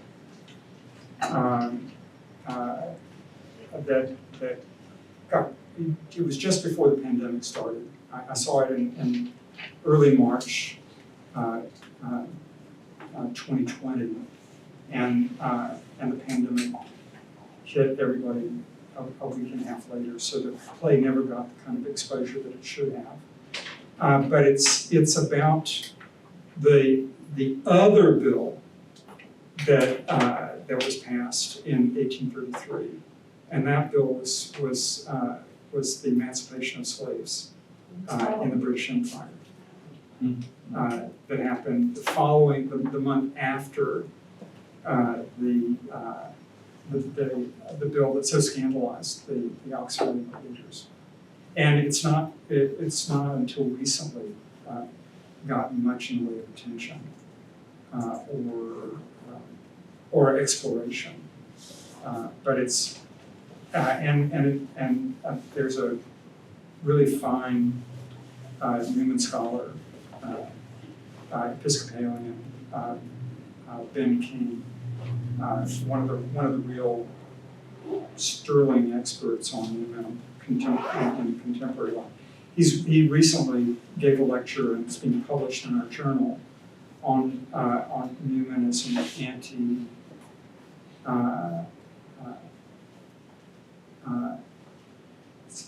what's the term that he uses? He was an anti-abolitionist. He saw slavery as wrong, but as having a basis in Scripture. And as late as 1835, preached a sermon 2 years after the Emancipation Act, justifying on biblical grounds the institution of slavery. So when I talk about Newman as being you can't really say he was a man of his time. He was reactionary in that cultural context, and when the person who formed me as a Catholic, Bob Umbres, said that Newman shouldn't be canonized, he was a man with lots of ideas, and ideas that developed over the course of his life. I find it very reassuring. I'm glad that he's canonized. Don't get me wrong. but it's in some ways it's now safer to talk about these problematic views that he held and to discuss them frankly now that he's canonized. And I think it helps improve and enhance my own appreciation for what canonization means. It's not about the anointing of perfect people, but it's about people who were very human, who grew and developed in a life of faith over time. A sinner who kept trying. Exactly. Yeah, absolutely. So I don't know whether I've gotten the point across that I wanted to make, but Newman was a very much as a young man as a person who took teaching seriously, as a scholar, as a churchman, as a person who took very seriously the events and developments of his time. He was a man who struggled with what it means to be a university man. And so as we're looking at what we can talk a bit more tomorrow about the context of the 1850s when he was asked to form this university, because that's interesting in itself and has its own political, religious, and social complications. But just being mindful of the fact that these are not disembodied ideas that we're looking at. They're very rooted in life experience and social and political controversy, and yet they speak to us today, and they have a power and a compelling vision that we can embrace and act on and apply in our own circumstances. We're not, and I think the good news is, if we feel like things are a mess right now, we're not alone. Every generation has faced this for different reasons in different sets of circumstances. But if I can end on this point, and I'll tip my hand, I'm a great believer in the importance of education being a constructive project for our students, and the value of helping them frame meaning and purpose in life is of vital importance. And above all, in a Catholic university like Seton Hall, it's an opportunity to shape young people who have a sense of direction. May not be confessionally Catholic, but enabling them to gain a sense that there is the possibility of identifying truth claims that they can live by is a real gift in the world we live in today. Ray, I think I'll. Thank you very much.